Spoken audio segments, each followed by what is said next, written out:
प्यारे साथियों नमस्कार, स्वागत है आपका बिहार बोर्ड के सबसे बड़े और सबसे विश्वसनीय प्लेटफॉर्म आपके अपने विद्याकुल परिवार में, जहां आप लोगों को समस्याएं आ रही थी कि सर सब्जेक्टिव आंसर राइटिंग कैसे करें, सब्जेक्टिव में वे कौन कौन से क्वेश्चन होंगे जो आपकी परीक्षा में आने वाले होंगे। तो प्यारे बच्चों आ गए लेकर के, आप सभी की समस्या है तो हमारी समस्या है भाई, है ना। तो आपके बड़ा भाई लेकर के आ गया है भाई आप सभी के लिए वे सारे सब्जेक्टिव, वे सारे क्वेश्चंस फिजिक्स के जो आपकी परीक्षा में भैया सीधे छपने वाले हैं। वे सारे क्वेश्चन जिन्हें अगर आपने तैयार नहीं किया, बिना तैयार किए परीक्षा में देने चले गए ना तो पछता जाइएगा, ठीक है ना। एग्जाम में पछता जाइएगा कि भाई अगर काश सौरभ भैया की ये वाली वीडियो सब्जेक्टिव वाली देख ली होती तो आज एग्जाम में सारे क्वेश्चन फंस जाते। तो प्यारे बच्चों लेकर के आ गया हूं 50 सब्जेक्टिव क्वेश्चन 2009 से 2025 तक के, वे सारे क्वेश्चन जो कि बहुत ज्यादा वेरी वेरी मोस्ट इंपॉर्टेंट है, तो परीक्षा में जरूर आने वाले हैं भैया। तो सब कुछ लेकर के आ गया हूं आपके लिए। फटाफट एक बार वीडियो को शेयर कर दीजिए अपने सारे उन दोस्तों मित्रों साथियों को जो अभी भी मान के बैठे हैं कि अभी तो बहुत समय है ना। लेकिन अब समय रह नहीं गया है, अब है समय युद्ध का, अब है समय लड़ने का, अब है समय जीतने का। तो भैया अब समय कम है और इस कम समय में हमें वे क्वेश्चंस पढ़ने हैं जो एग्जाम में फंसने हैं, ठीक है। चलिए तो स्टार्ट करते हैं फिर बिना किसी देरी के। एक बार सेशन को शेयर कर दीजिए, अगर चैनल पर नए हैं तो जल्दी से सब्सक्राइब कर दीजिए और वीडियो को लाइक कर दीजिए भैया। क्यों? क्योंकि इस तरीके की शानदार जबरदस्त जिंदाबाद वीडियोस आती रहती हैं हमारे इस चैनल पे। तो बहुत ही शानदार से चैनल है, इसे सब्सक्राइब करना मत भूलें।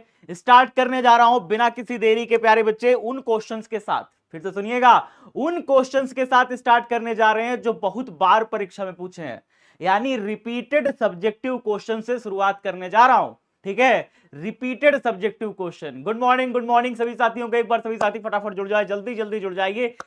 सबसे पहले रिपीटेड सब्जेक्टिव क्वेश्चन से स्टार्ट होने जा रहा है सेशन, ठीक है जी। तो रिपीटेड कौन कौन से क्वेश्चन है देखिए, पहले 2 बार परीक्षा में पूछा हुआ है प्यारे बच्चे। ऊर्जा संरक्षण क्या है? ऊर्जा संरक्षण बताइए।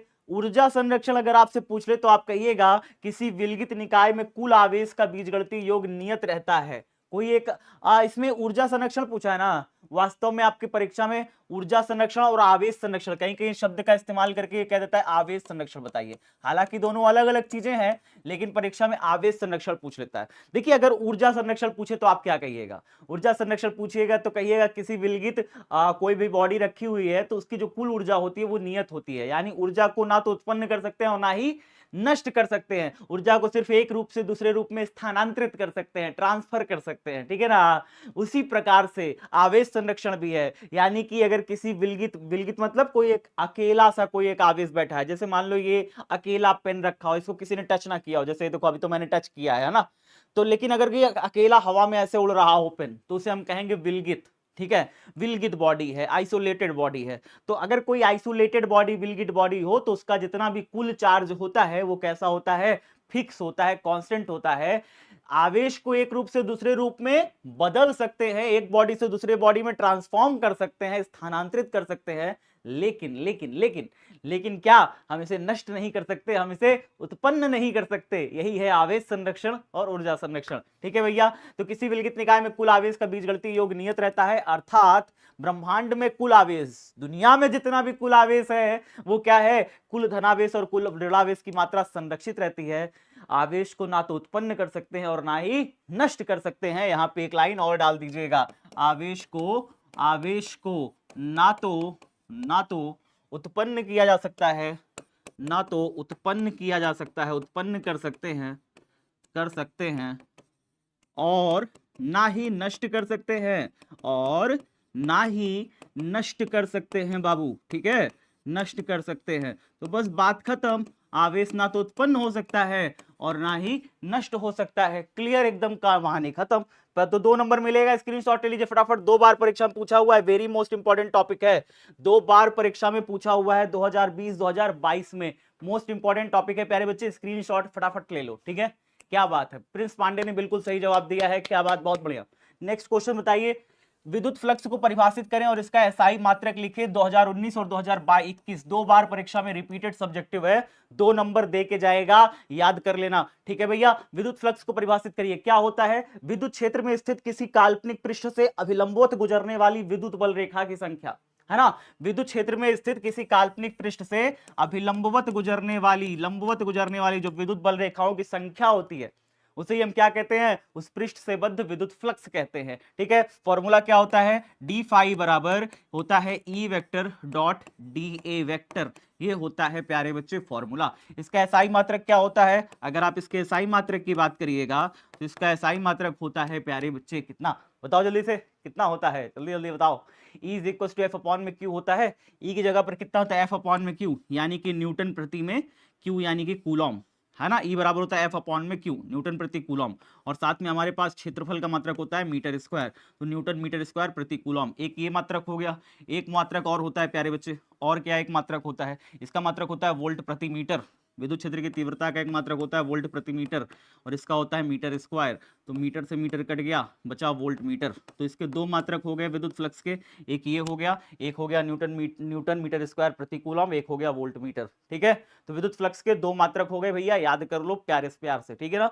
विद्युत क्षेत्र में स्थित किसी काल्पनिक पृष्ठ से गुजरने वाले विद्युत फ्लक्स उस पृष्ठ से बद्ध वैद्युत बल रेखाओं की संख्या की माप है प्यारे बच्चे, बस इतनी सी बात है। नेक्स्ट क्वेश्चन देखिए, लॉरेंज बल क्या है भैया? 2 बार परीक्षा में पूछा हुआ है। लॉरेंज बल होता क्या है? कोई आपसे पूछ ले आकर के, भैया ये बताओ लॉरेंज बल क्या होता है, तो आप कहोगे इतना आसान चीज पूछ रहे हैं मालिक। लॉरेंज बल एक ऐसे स्थान की बात हो रही है जहां पर विद्युत क्षेत्र और चुंबकीय क्षेत्र दोनों है। एक ऐसा स्थान का बात हो रहा है जहां पे विद्युत क्षेत्र भी है, चुंबकीय क्षेत्र भी है। उस स्थान में अगर कोई आवेशित कण गति करेगा तो उसके ऊपर 2 बल लगेगा। कौन कौन सा बल? विद्युत बल भी लगेगा, चुंबकीय बल भी लगेगा। इन दोनों बलों का जो सदिश योग होता है, इसी को हम कहते हैं लॉरेंज बल। तो लॉरेंज बल क्या होता है? विद्युत बल और चुंबकीय बलों का सदिश योग, यानी कि एफ ई वेक्टर प्लस में एफ बी वेक्टर, ये होता है लॉरेंज बल। यहां पे लग देंगे F Q into E plus में क्यू वी वेक्टर क्रॉस में बी वेक्टर। ऐसे करके हम बना देते हैं प्यारे बच्चे।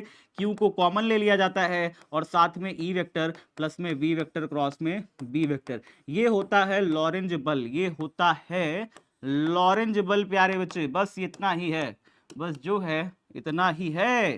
ठीक है, जो है बस इतना ही है।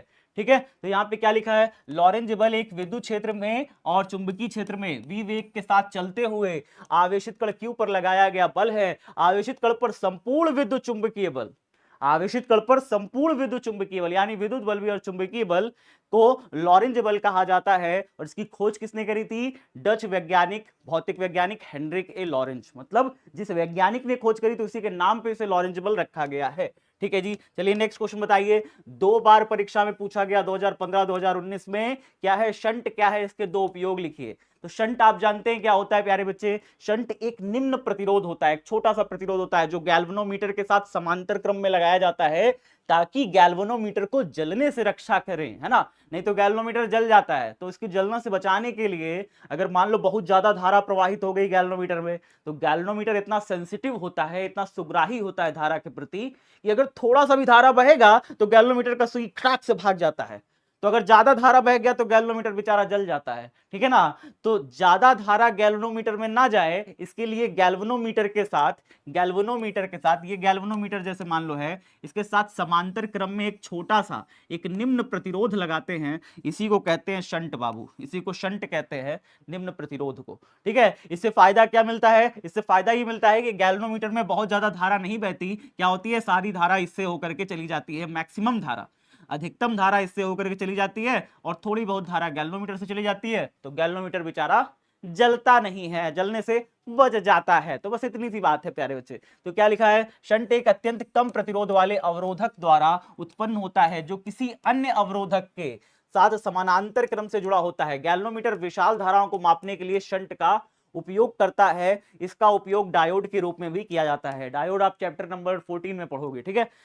अच्छा, शंट का उपयोग देखियो क्या क्या है, ध्यान से देखना। गैल्वेनोमीटर में बड़ी धाराओं को निर्धारित करने के लिए शंट का उपयोग किया है। मतलब मान लो बहुत बड़ी धारा आ गई तो उसको नापने के लिए शंट का उपयोग करोगे। ठीक है, चलो। या सर्किट की सुरक्षा करता है, यानी गैल्वेनोमीटर को जलने से बचाता है। कुल मिला के बस इतनी सी बात है। ठीक है जी, तो ये हो गया। तो भैया आपका जो सब्जेक्टिव का डर रहता है है ना। आपको लगता है यार ऑब्जेक्टिव तो फटाफट फटाफट फटाफट ऐसे ऐसे करके भागा जाएंगे।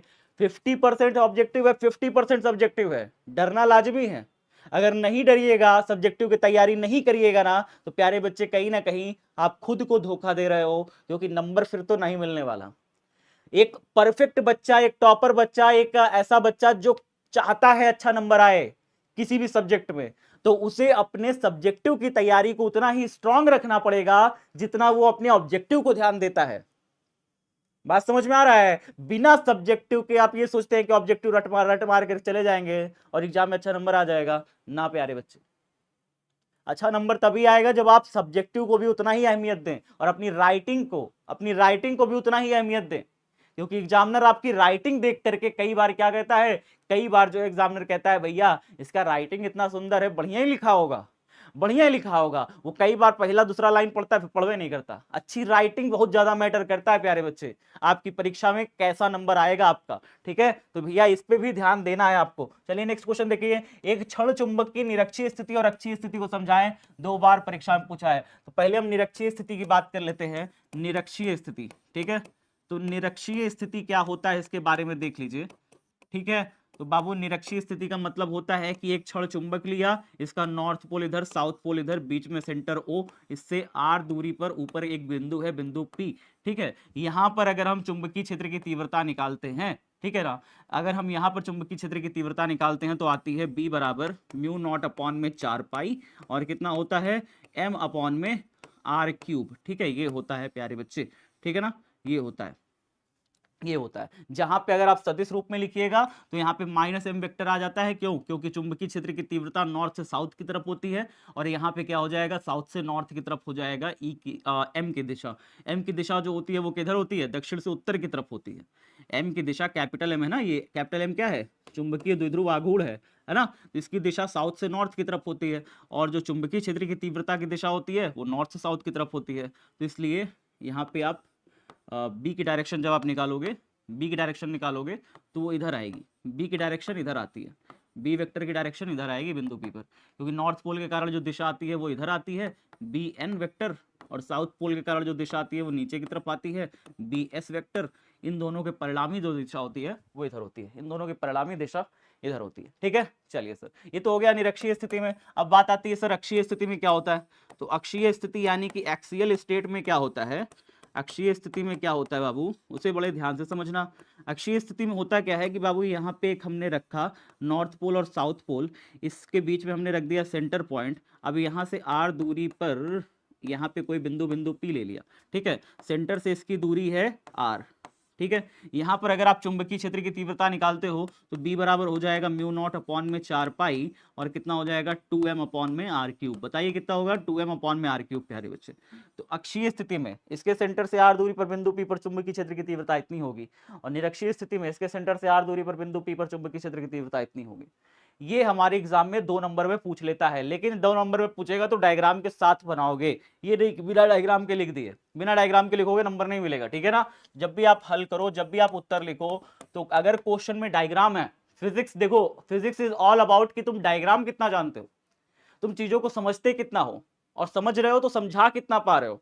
कई सारे बच्चे होते हैं आता तो रहता है लेकिन समझा नहीं पाते, कॉपी में लिख नहीं पाते। कॉपी में अगर लिख ही नहीं पाओगे बाबू, तुमको बहुत कुछ आता हो, तुम कॉपी में अगर प्रदर्शित नहीं कर पा रहे हो, नंबर कहां से मिलेगा बताओ। एग्जामिनर के पास तुम्हारी कॉपी है ना, तुम्हारा दिमाग थोड़ी ना है। हाँ, वो तुम्हारे दिमाग में झांक के नहीं देख सकता कि तुम्हारे दिमाग में इतना कुछ भरा है तो नंबर दे दें, नहीं, एग्जामिनर के पास तुम्हारी कॉपी है। तो जब तुम्हारी कॉपी एग्जामिनर के पास जा रही हो तो कॉपी को इतना भर दो कि लगे कि कॉपी नहीं मेरा दिमाग है। तो एग्जामिनर उस कॉपी को पढ़ करके तुम्हारे दिमाग को पढ़ ले प्यारे बच्चे। बस यही असली नंबर, सही नंबर, पूरा नंबर लाने का एक स्ट्रेटेजी, एक तरीका होता है। ठीक है, चलो आगे बढ़े। नेक्स्ट क्वेश्चन बताइए, भंवर धारा क्या है, इसके 2 उपयोग लिखिए। 2013 2018 2 बार परीक्षा में पूछा है प्यारे बच्चे। भंवर धारा होता क्या है। भंवर धारा का मतलब होता है जब भी किसी चालक को किसी एक समान चुंबकीय क्षेत्र में गति कराया जाए, जब भी किसी चालक को एक समान चुंबकीय क्षेत्र में गति कराया जाता है तो चालक के संपूर्ण आयतन में एक प्रकार की प्रेरित धारा उत्पन्न हो जाती है फ्लक्स परिवर्तन के कारण। ठीक है, जिसके कारण क्या होता है, चालक पूरा हमारा गर्म हो जाता है, हॉट हो जाता है, लाल हो जाता है। ठीक है, ये पूरी प्रक्रिया क्या कहलाती है? भंवर धारा कहलाती है। तो जब किसी आकृति अथवा आकार के चालक को किसी चुंबकीय क्षेत्र में क्या किया जाता है? चलाया जाता है, आगे पीछे चलाया जाता है, तो चालक से बद्ध चुंबकीय फ्लक्स में परिवर्तन होता है, जिससे चालक के संपूर्ण आयतन में एक प्रेरित धारा उत्पन्न हो जाती है। चालक के पूरे आयतन में एक प्रेरित धारा उत्पन्न हो जाती है, जो कि चालक की गति अथवा चुंबकीय फ्लक्स के परिवर्तन का विरोध करती है, जो नहीं चाहती कि चालक जो है चुंबकीय क्षेत्र में गति करे। ठीक है, आगे क्या कहता है? चूंकि ये धाराएं जल में उत्पन्न भंवर के समान उत्पन्न होती हैं, चक्करदार होती हैं, इसलिए इन धाराओं को भंवर धारा कहते हैं। और इन धाराओं की खोज वैज्ञानिक फोको ने करी थी, इसलिए इन धाराओं को फोको धारा भी कहते हैं। फोको धारा भी कहते हैं प्यारे बच्चे इन धाराओं को। बस हो गया, 2 बार परीक्षा में पूछा था, इतना लिख दोगे तो तुम्हें 2 नंबर एग्जाम में इतना खुशी से देके जाएगा, इतना खुशी से दे जाएगा, यकीन मानो कितना खुशी से देके जाएगा हमको नहीं पता। चलो नेक्स्ट क्वेश्चन बताओ, नेक्स्ट क्वेश्चन बताओ। प्रेरण प्रतिघात से आप क्या समझते हैं? 2014 और 2020 में पूछा हुआ है। प्रेरण प्रतिघात क्या होता है बाबू? प्रेरण प्रतिघात वास्तव में प्रेरण कुंडली द्वारा, सुनिएगा क्वेश्चन स्टार्ट कहां से हो रहा है? प्रेरण कुंडली द्वारा प्रत्यावर्ती धारा के मार्ग में लगाए गए अवरोध, लगाई गई बाधा को क्या कहते हैं? प्रेरण प्रतिघात कहते हैं। यह भी एक प्रकार का प्रतिरोध ही है।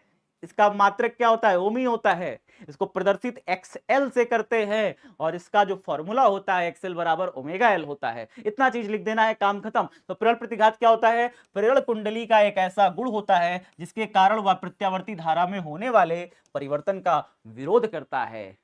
प्रत्यावर्ती धारा में होने वाले परिवर्तन का विरोध करता है। प्रेरण कुंडली का एक ऐसा गुण क्या कहलाएगा? प्रेरण प्रतिघात कहलाएगा। यह दिष्ट धारा परिपथ में प्रतिरोध के समान होता है। यानी कि अगर आप प्रत्यावर्ती धारा की बात करते हो तो एक्सएल बराबर ओमेगा एल होता है। Omega L, sorry omega L, XL बराबर ओमेगा एल, जहां एल क्या है? स्वप्रेरकत्व है और ओमेगा क्या है? उसकी कोणीय आवृत्ति है। लेकिन अगर ओमेगा की बात करी जाए प्यारे बच्चे, ओमेगा की बात करी जाए तो दिष्ट धारा हेतु ओमेगा का मान 0 हो जाता है। दिष्ट धारा हेतु ओमेगा का मान क्या हो जाएगा? 0 हो जाएगा। तो दिष्ट धारा हेतु ओमेगा की वैल्यू 0 हो जाएगी, तो एक्सएल बराबर कितना हो जाएगा? तब दिष्ट धारा के लिए एक्सएल प्रेरण प्रतिघात का मान 0 हो जाएगा। बात समझ में आया? दिष्ट धारा के लिए प्रेरण प्रतिघात का मान 0 होता है, याद रखना। ठीक है, इस चीज को भी याद रखना, परीक्षा में पूछ सकता है प्यारे बच्चे, ऑब्जेक्टिव में पूछ लेगा। दिष्ट धारा के लिए प्रेरण प्रतिघात का मान कितना होता है? 4 ऑप्शन दे देगा, 1 2 0 3। ठीक है, ऐसे करके दे देगा, तुरंत दबा देना फटाक से, 0 होता है। ठीक है, चलो नेक्स्ट क्वेश्चन बताइए फटाफट। विद्युत चुंबकीय तरंगे क्या होती हैं? 2 ही बार परीक्षा में पूछा है, 2020 2022 में। विद्युत चुंबकीय तरंगे क्या होती है बताइए? जब भी कोई आवेशित कण त्वरित गति करता है तो अपनी ऊर्जा को तरंगों के रूप में छोड़ता चलता है, और वो तरंगे में विद्युत क्षेत्र और चुंबकीय क्षेत्र परस्पर लंबवत होते हैं और तरंग संचरण की दिशा के भी लंबवत होते हैं। इसी को हम क्या कहते हैं प्यारे बच्चे? इसी को हम विद्युत चुंबकीय तरंगे कहते हैं। 7 प्रकार की होती हैं, रेडियो, माइक्रो, इंफ्रारेड और कौन सी? विजिबल, दृश्य प्रकाश। आगे बताओ कौन कौन सी हो गई? रेडियो हो गई बाबू, रेडियो। ठीक है, और उसके बाद माइक्रोवेव्स हो गई, पहला नंबर, दूसरा नंबर, तीसरा नंबर बताइए जल्दी से। ये सब लिखा तो है। रेडियो हो गई, माइक्रोवेव्स हो गई, दृश्य प्रकाश हो गई, ठीक है ना, इंफ्रारेड हो गई। ठीक है, आगे बताइए, चौथा नंबर बताइए। और दृश्य प्रकाश यानी कि विजिबल लाइट हो गई। ठीक है, विजिबल लाइट हो गई। मैंने इसको याद रखने का फॉर्मूला बताया था, रेडियो मिर्ची। ठीक है, रेडियो मिर्ची, आई लाइक यू। ठीक है ना, यानी आई हो गया इंफ्रारेड, लाइक यानी विजिबल लाइट हो गई, और इसके बाद यू माने अल्ट्रावायलेट यानी कि पराबैंगनी प्रकाश। तो ये हो गई पराबैंगनी प्रकाश, अल्ट्रावायलेट। ठीक है, ultraviolet, I like you, X ray gun. ठीक है, आगे क्या था? एक्सरेज, एक्स किरणें, छठे नंबर पे एक्स किरणें, और उसके बाद कौन सा होगा लास्ट नंबर? गन यानी कि गामा रेज। याद रखने का ट्रिक क्या है? I like you, X ray gun. ठीक है, यानी कि गामा रेज, याद रखिएगा प्यारे बच्चे, गामा किरणें। तो ये है सारी की सारी हमने तरंग दैर्घ्य के घटते क्रम में लिख दिया। तरंग दैर्घ्य के घटते क्रम में, ठीक है ना, सबसे ज्यादा तरंग दैर्घ्य रेडियो वेव्स का होता है, उसके बाद माइक्रो का, फिर इंफ्रारेड का, फिर दृश्य का, फिर अल्ट्रावायलेट, फिर एक्सरे, और फिर लास्ट में सबसे छोटा तरंग दैर्घ्य होता है गामा किरणों का। ठीक है, लेकिन लेकिन लेकिन लेकिन इनका तरंग दैर्घ्य सबसे कम होता है गामा किरणों का, लेकिन इनकी आवृत्ति सबसे ज्यादा होती है। गामा किरणों की आवृत्ति क्या होती है? सबसे अधिक होती है। याद रखना ये सारा पूरा सीरीज पूरा याद रखना। सबसे कम आवृत्ति रेडियो वेव्स की होती है, सबसे ज्यादा तरंग दैर्घ्य रेडियो वेव्स का होता है। सबसे कम जो आवृत्ति होती है, और सॉरी सबसे कम तरंग दैर्घ्य गामा किरणों का होता है, लेकिन सबसे ज्यादा आवृत्ति गामा किरणों की होती है। याद रखना दोनों एक दूसरे को उल्टा है, ठीक है सर? जैसे बोलते हैं आंसर दीजिएगा तो ज्यादा ही जल्दी याद होगा। सर जैसे बोलते हैं वैसे ही आंसर दीजिएगा। अच्छा अच्छा अच्छा अच्छा, तो बेटा वैसे ही लिख लो ना, वैसे ही लिख लो, वैसे ही लिख लो, ठीक है? तो लिख डालो वैसे ही, क्या दिक्कत है? हाँ, जो हम बोलते हैं वो लिख सकते हैं अपनी भाषा में, बिल्कुल लिख सकते हैं, बिल्कुल लिख सकते हैं, बिल्कुल बिल्कुल, ठीक है। चलो अब बताओ क्या हो जाएगा। विद्युत चुंबकीय तरंग उन तरंगों में से एक जो विद्युत और चुंबकीय क्षेत्र की तीव्रता के एक साथ आवर्धिक रूप से ये लिखो आवधिक, आवधिक मतलब होता है समय के साथ, आवधिक बदलावों द्वारा प्रसारित होता है। और इसमें रेडियो तरंग, अवरक्त दृश्य प्रकाश, पराबैंगनी एक्सरे और गामा किरणें शामिल है, ठीक है? ये लिख सकते हो। या फिर तुम इसमें एक और परिभाषा लिख सकते हो मेरी द्वारा बनाई गई। क्या लिख सकते हो? जब भी कोई आवेशित कण त्वरित गति करता है तो अपनी ऊर्जा को तरंगों के रूप में पीछे छोड़ता चलता है, ठीक है? ये तरंगे विद्युत क्षेत्र और चुंबकीय क्षेत्र के परस्पर लंबवत होती है, और तरंग संचरण की दिशा के भी लंबवत होती हैं, ठीक है? ये 7 प्रकार की होती है। रेडियो, माइक्रोवेव, इंफ्रारेड, दृश्य प्रकाश, अल्ट्रावायलेट, एक्स किरणें और गामा किरणें, ये होती हैं प्यारे बच्चे। तो इस तरीके से लिख दोगे तो पूरा नंबर मिल जाएगा। अगला देखिए क्वेश्चन, लेजर तरंगों की 4 प्रमुख विशेषता बताइए। 11, 13, 15, 3 बार परीक्षा में पूछा है, 3 बार परीक्षा में पूछा है प्यारे बच्चे। लेजर किरणों के क्या बताना है? 4 प्रमुख गुण बताने हैं। तो लेजर किरणों के 4 प्रमुख गुण कौन कौन से हैं? ध्यान से देखिएगा, ध्यान से देखिए, ध्यान से देखिए, ध्यान से देखिए, ठीक है? लेजर किरणों के 4 प्रमुख विशेषता निम्न है। पहला, ये उच्च समांतर दिशा में होती है। उच्च समांतर दिशा का मतलब ऐसे सीधी सीधी सीधी सीधी ऐसे निकलती है। लेजर किरणें बिल्कुल स्ट्रेट चलती हैं, ठीक है ना? आगे देखिए, लेजर किरणें एक वर्णी और कला संबद्ध होती है। कला संबद्ध का मतलब समझ गए हो? अब तो तुमने चैप्टर 10 पढ़ लिया होगा, है ना? वाईटी वाले बच्चे हो सकता है चैप्टर 10 ना पढ़े हो, तो चैप्टर 10 का वन शॉट बहुत ही शानदार सा, पूरे यूट्यूब पर सबसे शानदार सा वन शॉट चैप्टर 10 का आने वाला है। तो भैया फिर से मैं बता दूं, चैप्टर 10 का पूरे यूट्यूब में सबसे शानदार वन शॉट आने वाला है, आपका फ्राइडे तक मिल जाएगा। जहां तक बात है फ्राइडे तक, तो फ्राइडे तक आपका पूरे यूट्यूब का सबसे शानदार वन शॉट आपका मिलने वाला है। तो बिना किसी देरी के क्या करिए, चैनल को सब्सक्राइब कर लीजिए, बहुत बढ़िया वन शॉट आ रहा है, ठीक है जी। चलो तो क्या हो गया, लेजर किरणें एक वर्णी मतलब सिंगल कलर की होती है और कला संबद्ध होती हैं। कला संबद्ध का मतलब समझ गए? कला संबद्ध का मतलब होता है प्यारे बच्चे कि उनका जो स्रोत होता है, उससे निकलने वाली जो तरंगे हैं, उन तरंगों की कलाओं में समय के साथ परिवर्तन नहीं हो रहा। जिस स्रोत से ये तरंगे निकल रही हैं, उस स्रोत से निकलने वाली तरंगों की कलाओं में समय के साथ परिवर्तन नहीं हो रहा, तो हम कहते हैं उन्हें कला संबद्ध तरंग, ठीक है? क्या कहते हैं? कला संबद्ध कहते हैं। लेजर किरणों को तीव्र कर सकते हैं, मतलब अगर जब चाहो तो तेज कर सकते हो, तेज रोशनी निकलने लगेगी।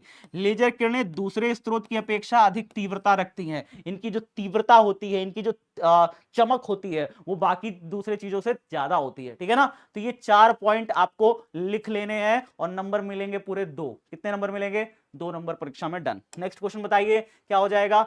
किसी धात्विक गोला जिसकी त्रिज्या 9 सेंटीमीटर है, एक गोला है प्यारे बच्चे जिसकी त्रिज्या 9 सेंटीमीटर। फटाफट इस सवाल का जवाब बताइए, आप सभी बताइए, क्योंकि परीक्षा में पूछा है 2 बार परीक्षा में पूछा है, ठीक है ना? इसकी त्रिज्या मुझे पता है, आर बराबर कितना दिया है?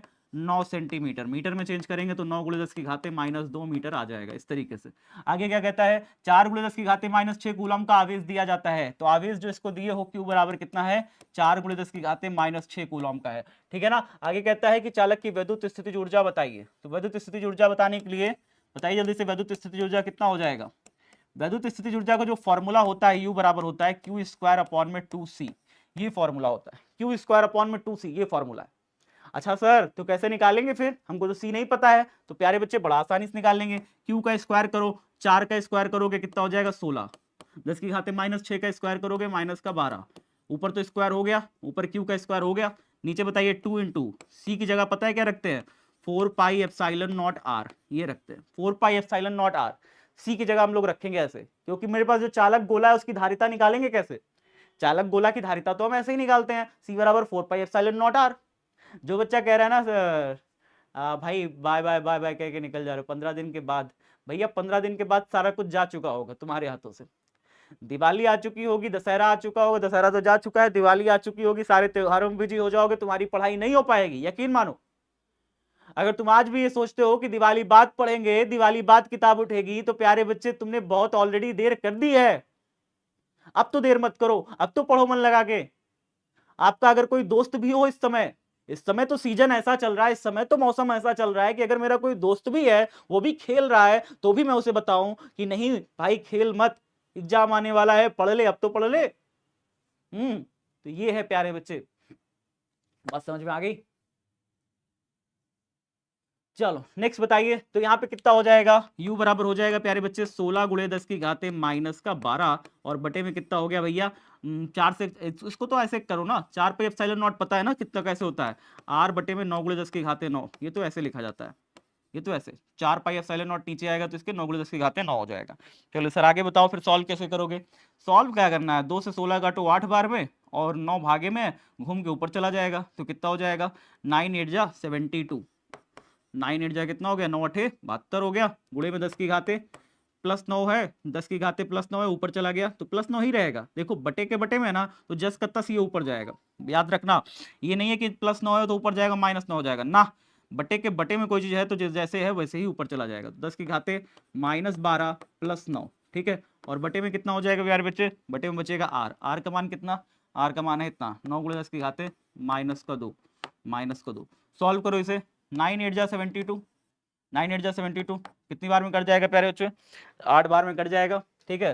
तो 8 गुणे 10 की घाते कितना हो जाएगा 9, 10 11 12, माइनस का 3 बचेगा, माइनस का 3, और उसके बाद माइनस 2 ऊपर गया तो प्लस 2 हो गया, तो कितना बचा 0.8 जूल आएगा, 0.8 जूल आ जाएगा। सॉल्व कर लोगे नहीं कर लोगे, यहाँ पे आएगा 10 की घाते -1, 10 की घाते -1 इसको एक पॉइंट शिफ्ट करके 0.8 बना देगा, 10 की घाते -1 जो होगा वो एक पॉइंट शिफ्ट करके 10 की घाते -8 बना देगा। 1 से 9 तक चैप्टर तक का न्यूमेरिकल भैया वेडनेसडे को लेकर के आ रहे हैं, वेडनेसडे को आपको 1 से लेकर के 9 चैप्टर तक का न्यूमेरिकल लेकर के आ रहा हूं भाई। तो भैया बिना किसी देरी के क्या करना है, चैनल को सब्सक्राइब कर लेना है, वेडनेसडे को लेकर के आ रहे हैं 1 से लेकर के 9 चैप्टर तक का न्यूमेरिकल, ठीक है।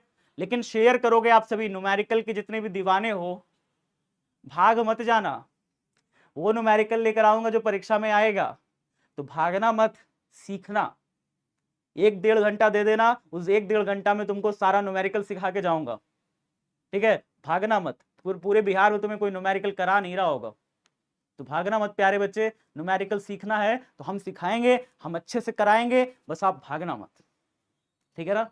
वो न्यूमेरिकल करा के जाऊंगा जो एग्जाम में आएगा। पिछली बार 100 न्यूमेरिकल कराया था, सारी क्लासेस यूट्यूब पे पढ़ी है, जाके देख लेना, जाके देख लेना, 100 न्यूमेरिकल की क्लासेस ली थी मैंने, एक क्लास में 100 न्यूमेरिकल सिखा रहा था, आप देखना जाके, ठीक है। तो प्यारे बच्चे ये सारी चीजें हैं। चलो आगे देखते हैं, विद्युत चुंबकीय प्रेरण संबंधी लेंज का नियम क्या होता है 2013 और 2016। भैया 2 बार परीक्षा में पूछा, इंपॉर्टेंट तो है, इंपॉर्टेंट तो है क्योंकि 2 बार परीक्षा में पूछा हुआ है, ठीक है, ठीक है। चलो अब बताओ क्या हो जाएगा प्यारे बच्चे, लेंज का नियम क्या कहता है, किसी परिपथ में उत्पन्न होने वाले प्रेरित विद्युत वाहक बल अथवा प्रेरित धारा सदैव इस प्रकार होती है। लेंज क्या कहते हैं, लेंज नाम के एक साइंटिस्ट यही कहते हैं कि जब किसी चुंबक और किसी बंद कुंडली के बीच आप एक शीघ्र गति कराते हो तो कुंडली में एक विद्युत वाहक बल उत्पन्न हो जाता है, कुंडली में एक धारा बहने लगती है। लेकिन प्यारे बच्चे कुंडली में जो विद्युत वाहक बल उत्पन्न होता है, कुंडली में जो धारा बहती है, ये धारा वास्तव में उस कारण का विरोध करती है जिसके कारण ये उत्पन्न हो रही है, यानी कि ये चुंबक के आगे पीछे होने वाली आपेक्षिक गति का ही विरोध करती है, ठीक है ना। तो किसी परिपथ में उत्पन्न होने वाली प्रेरित विद्युत वाहक बल अथवा प्रेरित धारा की दिशा सदैव इस प्रकार होती है कि वह उस कारण का ही विरोध करती है जिसके कारण वो उत्पन्न होती है, ठीक है। लेंज का नियम ऊर्जा संरक्षण के नियम का क्या करता है, पालन करता है, ठीक है। याद रखना प्यारे बच्चे ये बात को। नेक्स्ट क्वेश्चन बताइए क्या हो जाएगा, गॉस का नियम लिखे और इसे सिद्ध करें। 3 बार परीक्षा में पूछा है, वाह भाई साहब वाह, 3 बार परीक्षा में पूछा है, 2015, 12 और 2022। कार्ल फ्रेडरिक गॉस नाम के एक साइंटिस्ट हुआ करते थे, उन्होंने कहा कि भैया अगर आपको किसी भी बंद पृष्ठ से गुजरने वाला कुल विद्युत फ्लक्स चाहिए तो उस पृष्ठ से घिरे हुए कुल आवेश का 1/ε0 होता है, सिंपल बात है। तो किसी बंद पृष्ठ से गुजरने वाला कुल विद्युत फ्लक्स उस पृष्ठ द्वारा परिबद्ध घिरे हुए कुल आवेश का 1/ε0 गुना होता है। यहां पे लिखिएगा 1/ε0, 1/ε0 गुना होता है, यानी कि अर्थात फाई बराबर कितना हो जाएगा 1/ε0 1/ε0 इंटू में क्यू, ये होता है फाई।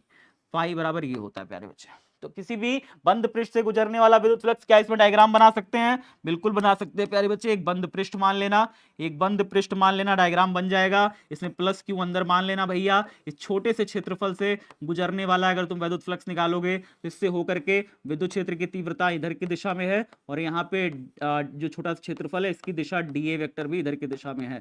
तो इससे होकर के गुजरने वाला अगर तुम फ्लक्स कहोगे तो भैया फ्लक्स हो जाएगा, यहाँ पे छोटा सा क्षेत्रफल है, इससे होकर गुजरने वाला फ्लक्स डी फाई बराबर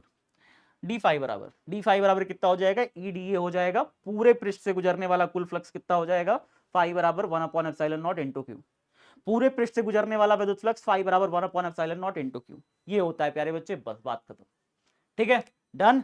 चलो आगे बढ़े, नेक्स्ट क्वेश्चन देखो। ऊंचाई ट्रांसफार्मर के उपयोग बताइए भैया। 2020 में एक बार पूछा गया है परीक्षा में। भैया फटाफट बताइए ऊंचाई ट्रांसफार्मर क्या होता है?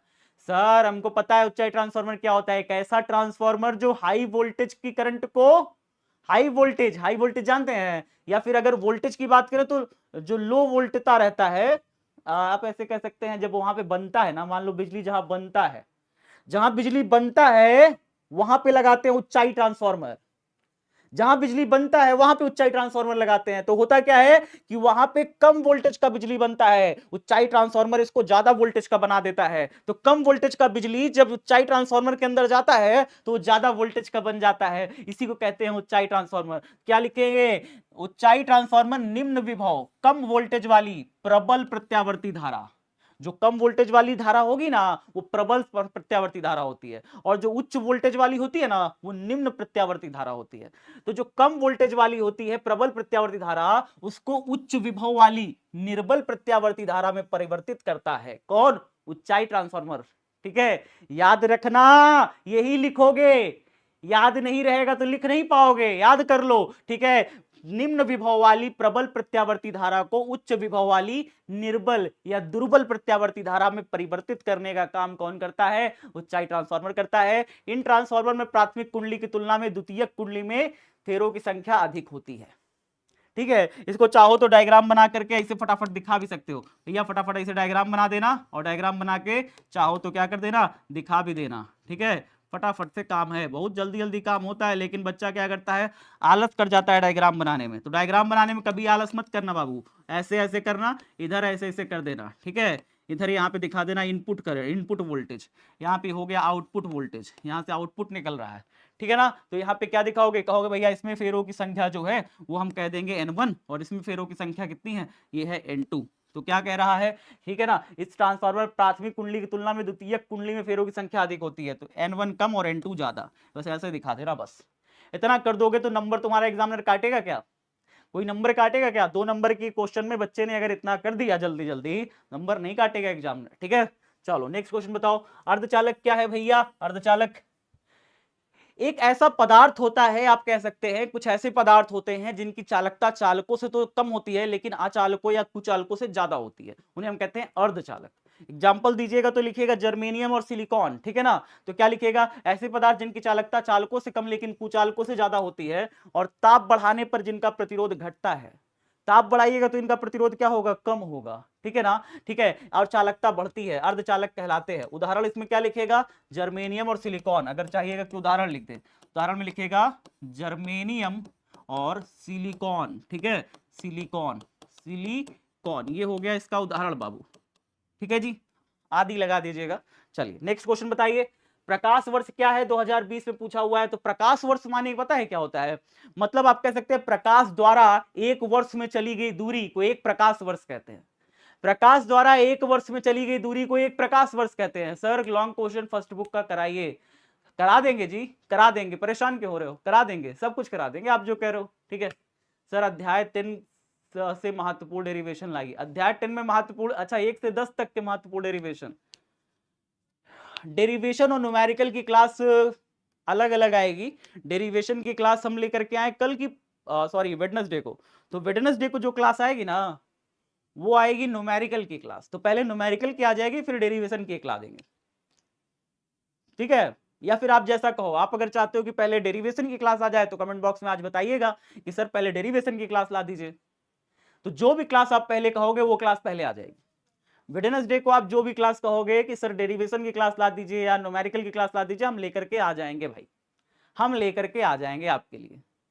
यहां समझ लीजिए आपका बड़ा भाई खड़ा है, अपनी इच्छा से बोल दीजिए, बस आप बोल दीजिए, आपकी इच्छा पूरी होगी। ठीक है, चलिए, तो यहाँ पे क्या कहा जा रहा है, प्रकाश द्वारा निर्वात या वायु में 1 वर्ष में तय की गई दूरी को 1 प्रकाश वर्ष कहते हैं।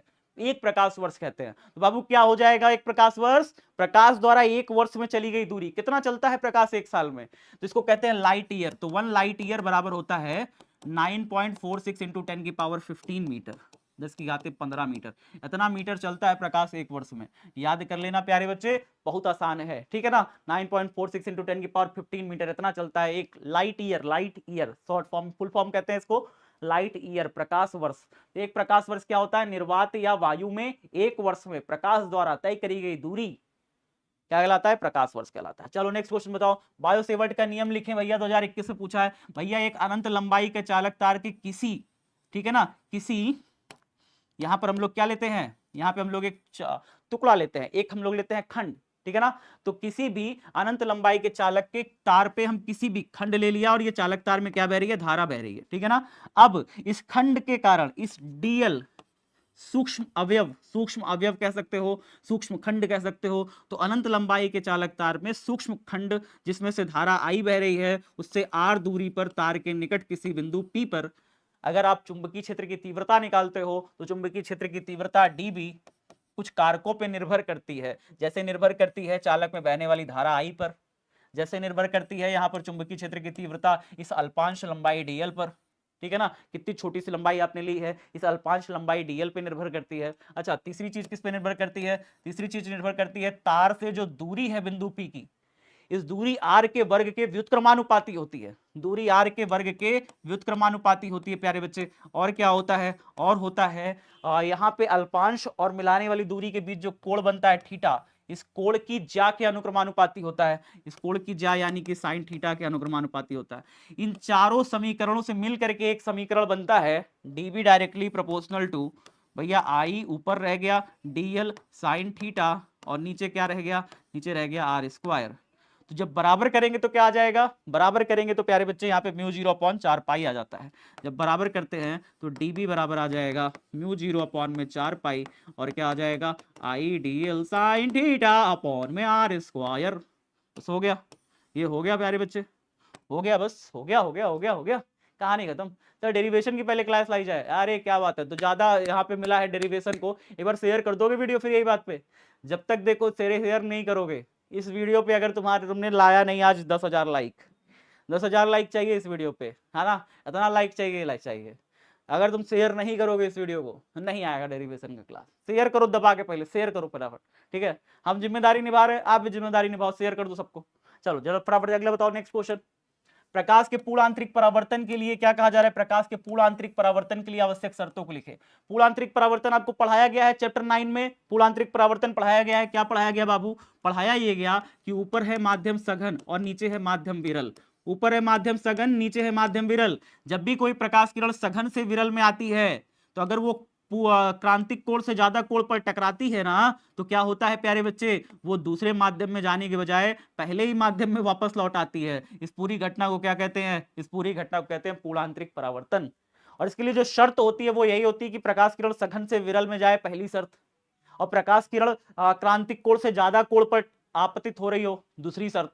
तो पहली शर्त ये होती है कि प्रकाश किरण सघन से विरल में आ रही हो, पहली शर्त, तभी पूर्ण आंतरिक परावर्तन होगा, नहीं होगा। दूसरी शर्त यह होती है कि प्रकाश किरण क्रांतिक कोण से ज्यादा कोण पर टकरा रही हो, तभी वो जो है दूसरे माध्यम में नहीं जाएगी विरल में, बल्कि सघन में ही वापस लौट आएगी।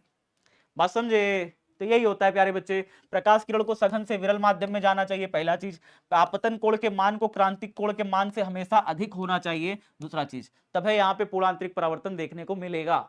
ये दो शर्त है प्यारे बच्चे, याद कर लो, याद कर लो, रट्टा मार लो यार, रट्टा मार लो प्यारे बच्चे। अच्छा, न्यूमेरिकल कराएंगे तभी शेयर करोगे, करा दे न्यूमेरिकल करा देंगे भाई, तुम शेयर कर देना। धारती प्रतिघात को समझाइए, 2022 से पूछा है। सर धारती प्रतिघात क्या होता है, थोड़ा ये बताइए।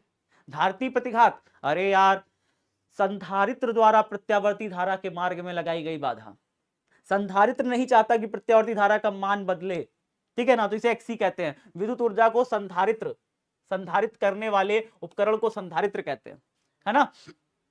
संधारित्र यानी कि विद्युत ऊर्जा को अपने अंदर स्टोर करने वाले, विद्युत ऊर्जा को अपने अंदर स्टोर करने वाले उपकरण को क्या कहते हैं? संधारित्र कहते हैं। एक धारित्र या संधारित्र द्वारा प्रत्यावर्ती धारा के प्रवाह में लगाए गए अवरोध, प्रत्यावर्ती धारा के प्रवाह में लगाई गई बाधा को क्या कहते हैं? धारिती प्रतिघात कहते हैं। ठीक है, धारिती प्रतिघात को XC से प्रदर्शित करते हैं। किससे? XC से प्रदर्शित करते हैं। दिष्ट धारा के लिए धारिती प्रतिघात का मान क्या होता है? अनंत होता है प्यारे बच्चे। और XC बराबर कितना हो जाएगा? 1 में ओमेगा C होता है, याद रखना। और ओमेगा की जगह पे 2πn या 2πf रख दोगे तो XC बराबर 1 में 2πfc। दिष्ट धारा के लिए यही f का मान हो जाता है 0, जिसकी वजह से 1/0 हो जाता है और XC का मान हो जाता है अनंत। ठीक है, चलो नेक्स्ट क्वेश्चन बताइए। प्रतिरोधकों के समांतर क्रम संयोजन को समझाइए। 2022 में क्वेश्चन पूछा है। समांतर क्रम संयोजन क्या होता है प्यारे बच्चे? प्रतिरोधक जोड़े हो ना, तो प्रतिरोधक ऐसे जोड़ दो। यहाँ पे एक प्रतिरोधक ऐसे, एक प्रतिरोधक ऐसे, एक प्रतिरोधक ऐसे, 3 प्रतिरोधक हमने जोड़ दिया, R1 R2 और R3। 3 प्रतिरोधक हमने जोड़ दिया। इधर से तार निकाला, इधर से तार निकाला, इसको निकाला, इधर से एक बैटरी लगाई 20 वोल्ट की, थोड़ा देखो 20 वोल्ट की बैटरी लगाई है, 20 वोल्ट की बैटरी। यहाँ से करंट आया, धड़। करंट कैसे आएगा? धड़। इधर से करंट गया, आई करंट, ऐसे 3 हिस्सों में करंट बढ़ जाएगा। I1 करंट ऊपर चला गया, I2 करंट इधर चला गया और I3 करंट नीचे चला आया। तो 3 प्रकार से करंट क्या हो गया? बंटवारा हो गया। ठीक है ना, तो करंट का क्या हो जाएगा? विभाजन हो जाएगा। कुछ करंट इसमें चला जाएगा, कुछ इसमें, कुछ इसमें, कुछ इसमें, लेकिन सबके सिरों पर बराबर वोल्टेज प्राप्त होगा। इसके सिरों पर भी V वोल्टेज, इसके सिरों पर भी V वोल्टेज और इसके सिरों पर भी V वोल्टेज। सबके सिरों पर बराबर वोल्टेज देखने को मिलेगा। याद रखना प्यारे बच्चे। तो क्या हो जाएगा? समांतर क्रम संयोजन में सभी प्रतिरोधों में वोल्टेज समान रहता है। देखो यही लिखा है, समांतर क्रम संयोजन में सभी प्रतिरोधकों पर वोल्टेज समान रहता है, सब में समान वोल्टेज मिलता है, लेकिन धारा भिन्न भिन्न होगी। सब में धारा का मान क्या हो जाता है? यहाँ से जो भी धारा निकलती है वो धारा बढ़ जाती है, सब में धारा क्या हो जाएगी? बढ़ जाएगी। तो कितना हो जाएगा? 1/R बराबर 1/R1 प्लस 1/R2 प्लस में 1/R3।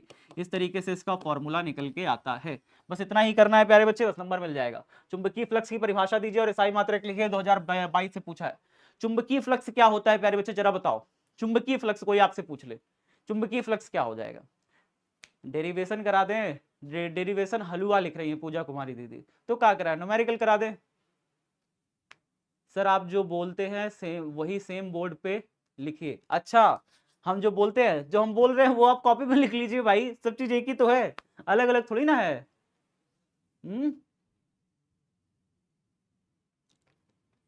चलो आगे बताओ। चुंबकीय फ्लक्स का परिभाषा और SI मात्रक लिखिए। तो चुंबकीय फ्लक्स का परिभाषा क्या होता है? बताइए चुंबकीय फ्लक्स क्या होता है? चुंबकीय फ्लक्स आप ऐसे कह सकते हैं कि किसी चुंबक के किसी चुंबकीय क्षेत्र में स्थित, ऐसे स्टार्ट देखो कैसे करना है, स्टार्ट ऐसे ही करना है। किसी चुंबकीय क्षेत्र में स्थित किसी काल्पनिक पृष्ठ से गुजरने वाली लंबवत चुंबकीय बल रेखाओं की संख्या को उस पृष्ठ से बद्ध चुंबकीय फ्लक्स कहते हैं। हो गया। क्या लिखोगे? चुंबकीय क्षेत्र में स्थित किसी काल्पनिक पृष्ठ से लंबवत गुजरने वाली चुंबकीय बल रेखाओं की संख्या को चुंबकीय फ्लक्स कहते हैं। बस हो गया। तो क्या लिखोगे? चुंबकीय क्षेत्र में स्थित किसी पृष्ठ से लंबवत गुजरने वाली कुल चुंबकीय बल रेखाओं की संख्या को चुंबकीय फ्लक्स कहा जाता है। चुंबकीय फ्लक्स का SI मात्रक वेबर होता है। लो भैया, ओम 4 डन हो गया। यहाँ पे चाहो तो ऐसे करके ऐसे क्या कर सकते हो? चित्र बना सकते हो ऐसे ऐसे करके। भैया यहाँ पे एक ऐसा क्षेत्रफल बना देना, ये क्षेत्रफल हो गया। ठीक है ना? तो चुंबकीय फ्लक्स फाई बराबर कितना हो जाएगा? फाई बराबर हो जाएगा B vector dot A vector. ठीक है, B वेक्टर और A वेक्टर का वो हो जाएगा। हो गया, डन हो गया भाई। DA cos थीटा हो जाएगा जब ये खुलेगा तो। चलो नेक्स्ट क्वेश्चन बताइए। नेक्स्ट क्वेश्चन बताइए भाई। विभवमापी के 2 उपयोग लिखिए। 2022 से पूछा हुआ क्वेश्चन, विभवमापी के 2 उपयोग। अच्छा, विभवमापी क्या होता है? विभवमापी की सहायता से हम किसी दिए गई कोई सेल होगा, कोई सेल, उसका विद्युत वाहक बल की गणना कर सकते हैं। विभवमापी की सहायता से हम दिए गए सेल का विद्युत वाहक बल का गणना कर सकते हैं और विभवमापी की सहायता से 2 सेलों के विद्युत वाहक बल की तुलना कर सकते हैं। विभवमापी की सहायता से हम किसी दिए गए सेल का आंतरिक प्रतिरोध ज्ञात कर सकते हैं। 2-3 काम में आता है। ठीक है ना? तो विभवमापी के द्वारा 2 सेलों के विद्युत वाहक बल की तुलना कर सकते हैं, विभवमापी के द्वारा सेल का आंतरिक प्रतिरोध ज्ञात कर सकते हैं। ये 2 काम याद रखिएगा, क्योंकि दोनों काम मैंने आपको सिखा रखे हैं कैसे करते हैं। दोनों काम सिखा रखे हैं कैसे करा जाता है। ठीक है, नेक्स्ट क्वेश्चन बताइए भैया। ये भी एक क्वेश्चन आ गया। 5 सेंटीमीटर त्रिज्या के गोले पर इतना माइक्रोकूलम आवेश है, आवेश के पृष्ठ घनत्व की गणना करें। तो भैया कोई गोला ओला है तो गोला इसे बना दो खटाक से। ठीक है, कह रहा है कि गोले पर इतना माइक्रोकूलम आवेश है। पृष्ठ घनत्व का फॉर्मूला कितना होता है बाबू? पृष्ठ घनत्व का फॉर्मूला बताइए। पृष्ठ घनत्व का फॉर्मूला होता है सिग्मा बराबर Q अपॉन में A। Q अपॉन में A फॉर्मूला होता है। तो सिग्मा बराबर Q का मान कितना दे रहा है 31.41 और माइक्रो कूलम में तो 10⁻⁻⁶। ए क्षेत्रफल, एक गोले का क्षेत्रफल क्या होता है विद्युत क्षेत्र, विद्युत फ्लक्स और चुंबकीय फ्लक्स में अंतर। अरे भैया विद्युत बल रेखाएं अगर किसी विद्युत क्षेत्र में स्थित पृष्ठ से गुजरेगी तो उसे विद्युत फ्लक्स कहेंगे, और चुंबकीय क्षेत्र में स्थित किसी पृष्ठ से गुजरने वाली जो चुंबकीय बल रेखाएं हैं उसको चुंबकीय फ्लक्स कहेंगे। बात समझ में आ गया। चुंबकीय क्षेत्र में स्थित किसी पृष्ठ से गुजरने वाली चुंबकीय बल रेखाओं की संख्या चुंबकीय फ्लक्स, विद्युत क्षेत्र में स्थित किसी पृष्ठ से लंबवत गुजरने वाली विद्युत बल रेखाओं की संख्या विद्युत फ्लक्स हो गया। तो अंतर तो है ना। चल तो क्या हो जाएगा, ए क्षेत्रफल कितना हो जाएगा 4πr²। अगर इसकी रेडियस क्या है, इसकी रेडियस अगर r है तो इसका क्षेत्रफल कितना हो जाएगा, क्षेत्रफल हो जाएगा 4πr²। अब भैया 31.41 गुणे 10⁻⁻⁶ माइक्रो कूलम को हमने इसमें कूलम में चेंज कर लिया, माइक्रो कूलम को 10⁻⁻⁶ से गुणा करके कूलम में चेंज कर लिया। 4 इंटू में पाई का मान रख दो, पाई का मान 3.14 होता है, 141 पाई का मान होता है 3.141 गुणे r² कितना दिया है 5 सेंटीमीटर दिया है, इसका सेंटीमीटर से मीटर में कन्वर्ट करोगे तो 5 × 10⁻⁻2 हो जाएगा। ये है r का मान, ये है r का मान। लेकिन इसका तुम तो स्क्वायर करना है यहाँ पे, तो 5 का स्क्वायर कितना हो जाएगा 25 और 10⁻⁻2 का स्क्वायर 10⁻⁻4 ऐसे हो गया। देखो अब काटने की बारी, सर काटे कैसे भैया, इससे कटेगा ये 10 बार में, ठीक है। 4 से 10 कटेगा पता है 2.5 बार में, 4 से 10 कटेगा 2.5 बार में, 2.5 चौके 10 होता है, ठीक है। अब 2.5 से कटा 25 कितनी बार में 10 बार में, ऊपर बचा 10⁻⁻6 और नीचे क्या बचा, नीचे बचा 10⁻⁻4 और ये +1 भी तो है तो +1 हो गया, -4 +1, ठीक है सर बताओ कितना हो जाएगा, -4 +1 10⁻⁻3 हो गया, तो 10⁻⁻6 बटे में 10 ये हो गया -3। अभी -3 ऊपर चला गया तो +3 हो गया, -3 अगर ऊपर चला गया तो +3 हो गया। अब 10⁻⁻6 + 3 कितना हो गया भैया 10⁻⁻3 हो गया, यही आ जाएगा आंसर, ठीक है। और निकाल क्या रहे थे, सिग्मा निकाल रहे थे, यानी कूलम प्रति मीटर स्क्वायर इसका मात्रक हो जाएगा, कूलम प्रति मीटर स्क्वायर इसका मात्रक हो जाएगा। लो बाबू ओम फो हो गया। अरे ला देंगे मालिक डेरिवेशन तुम्हारा, देख एक दिन डेरिवेशन ला देंगे, एक दिन न्यूमेरिकल ला देंगे, परेशान ना हो जाओ, है ना, परेशान ना हो जाओ। या फिर ऐसी वीडियो लाएंगे जिसमें डेरिवेशन न्यूमेरिकल दोनों हो, ठीक है। क्यों कहे परेशान हो रहे हो तुम लोग, कॉपी पेस्ट किए जा रहे हो, डेरिवेशन लाइए डेरिवेशन न्यूमेरिकल लाइए, दोनों ला देंगे भाई, दोनों ला देंगे, परेशान ना हो, ठीक है। किसी स्थान पर पृथ्वी के चुंबकीय क्षेत्र का क्षैतिज घटक इसके ऊर्ध्वाधर घटक का √3 गुना है। यहाँ पे देखिए क्या कह रहा है, क्षैतिज घटक माने जानते हैं, क्षैतिज माने होता है BH, कह रहा है BH जो है उसके ऊर्ध्वाधर घटक यानी BV का कितना है √3 गुना, इसका √3 गुना कर देते हैं ऐसे करके।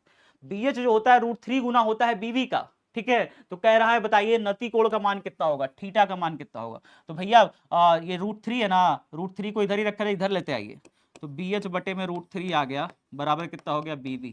अभी BH गुणा में है, इधर आएगा भागे में, तो कितना हो जाएगा, इधर गुणा में है इधर आएगा भागे में, ऊपर बचेगा फिर 1 अपॉन में √3 बराबर इधर BV और बटे में BH इधर से इधर आ गया BH। आपको पता है BV बटे BH कितना होता है बाबू, BV बटे BH tan थीटा होता है, BV बटे BH कितना होता है tan थीटा होता है, ये पता है नहीं पता है। तो ये tan थीटा बराबर 1/√3 आ गया। तो यहाँ पे देखिए क्या हो जाएगा, फिर यहाँ पे देखिए प्यारे बच्चे, tan थीटा बराबर अगर आ गया आपका 1/√3, तो 1/√3 जानते हैं किसका मान होता है, tan 30 का मान होता है, tan 30 डिग्री का मान होता है, tan 30 डिग्री का मान होता है। तो भैया थीटा बराबर कितना हो जाएगा, फिर थीटा बराबर 30 डिग्री हो जाएगा। जान रहे हैं नहीं जान रहे हैं, जान रहे हैं नहीं जान रहे, बताइए जान रहे हैं नहीं जान रहे हैं, ठीक है। चलिए नेक्स्ट क्वेश्चन बताइए, नेक्स्ट क्वेश्चन बताइए, ट्रांसफार्मर का क्रोड परतदार क्यों होता है, 2012 में पूछा है। ट्रांसफार्मर का क्रोड परतदार क्यों होता है बताइए। ट्रांसफार्मर का क्रोड परतदार इसलिए होता है क्योंकि ट्रांसफार्मर के लोहे के क्रोड में फ्लक्स परिवर्तन के कारण, जब ट्रांसफार्मर का जो लोहा का क्रोड होता है ना, कॉपी पेस्ट, हाँ देखो ट्रांसफार्मर का जो लोहा का क्रोड होता है उसमें चुंबकीय फ्लक्स परिवर्तन जब होता है ना, देखिए ट्रांसफार्मर कैसे बनता है बताइए, ट्रांसफार्मर ऐसे ना बनता है, देखिए जरा ऐसे, इस तरीके से ट्रांसफार्मर यहां बनता है, देखिए इस तरीके से ट्रांसफार्मर बनता है, ऐसे करके ये क्रोड हो गया, ये पटलित क्रोड कहते हैं इसे। इस तरीके से जब क्रोड के ऊपर इस तरीके से ऐसे क्रोड बनाते हैं ना, इसको कहते हैं लैमिनेटेड क्रोड, यानी कि पटलित क्रोड कहते हैं, ठीक है। पूछ रहा है ट्रांसफार्मर का क्रोड परतदार क्यों होता है, ऐसे क्यों होता है। ऐसे इसलिए होता है क्योंकि ट्रांसफार्मर का जो क्रोड होता है वो किसका बना होता है, नरम लोहा का बना होता है। इसमें यहाँ पे एक फेरा तार लपेटा होता है, यहाँ पे एक फेरा तार लपेटा होता है। जब यहाँ पे लपेटे हुए तार में जब विद्युत धारा का मान परिवर्तित होता है ना, मतलब चूंकि प्रत्यावर्ती धारा बह रही है तो ऐसे ऐसे ऐसे ऐसे ऐसे ऐसे करते हुए बहती है, तो प्रत्यावर्ती धारा कम ज्यादा करते हुए जब बहती है तो यहां से गुजरने वाली धारा के कारण यहाँ पे चुंबकीय फ्लक्स में परिवर्तन होता है। जब चुंबकीय फ्लक्स में परिवर्तन होता है ना, तो कह रहा है ट्रांसफार्मर के लोहे के क्रोड में फ्लक्स परिवर्तन के कारण भंवर धाराएं उत्पन्न हो जाती हैं। इस लोहे के क्रोड में क्या पैदा हो जाएगी, भंवर धारा, जिसके कारण लोहे का क्रोड मेरा गर्म हो जाएगा। भंवर धारा पैदा होने के कारण लोहे का क्रोड गर्म हो जाता है प्यारे बच्चे, ठीक है, भंवर धारा उत्पन्न हो जाती है जिसके कारण लोहे का क्रोड गर्म हो जाता है। इस प्रकार विद्युत ऊर्जा जो है ऊष्मा के रूप में क्षय हो जाती है। विद्युत ऊर्जा जो भी होती है वो ऊष्मा के रूप में, हीट के रूप में क्षय होना शुरू हो जाती है, ठीक है सर। इसलिए इस हानि को कम करने के लिए क्रोड को एक दूसरे से विद्युत रोधित लोहे की पट्टियों द्वारा परतदार बनाया जाता है। विद्युत रोधित मतलब कि इसको बढ़िया ग्लू लगा करके, बढ़िया चिपका करके, ग्लू नहीं, एक विशेष टाइप का ग्लू होता है, उसको लगा करके क्या किया जाता है, इन सारी पट्टियों को आपस में क्या किया जाता है, चिपकाया जाता है, ठीक है। सारी पट्टियों को चिपकाया जाता है। इससे क्या होता है, प्रतिरोध बहुत ज्यादा बढ़ जाता है। प्रतिरोध बढ़ जाता है तो भंवर धारा फिर पैदा नहीं होता, ठीक है। प्रतिरोध बढ़ जाने के कारण फिर भंवर धारा पैदा होना बंद हो जाती है। चलिए सर आगे बताइए, प्रत्यावर्ती धारा का माध्य मान और वर्ग माध्य मूल मान को परिभाषित करें। माध्य मान जानते हैं, प्रत्यावर्ती धारा जब चलती है, सब आपको निकलवा के रखे थे, ये सब इंपॉर्टेंट डेरिवेशन भी है, अगर आप ध्यान से देखिएगा ये सब इंपॉर्टेंट डेरिवेशन है, ठीक है ना। माध्यमान क्या होता है, प्रत्यावर्ती धारा का माध्यमान, अर्ध चक्र के लिए प्रत्यावर्ती धारा का माध्यमान 2I0 अपॉन में पाई है, ठीक है। लेकिन वर्ग माध्य मूल मान पूर्ण चक्र के लिए शून्य है। ये क्या लिखा है भाई लेकिन वर्ग माध्य मूल मान नहीं, इसको लिखिए पूर्ण चक्र के लिए माध्यमान, ऐसे लिखिए, ऐसे लिखिए, माध्यमान पूर्ण चक्र के लिए शून्य है, ठीक है ना। माध्यमान पूर्ण चक्र के लिए क्या है, शून्य है।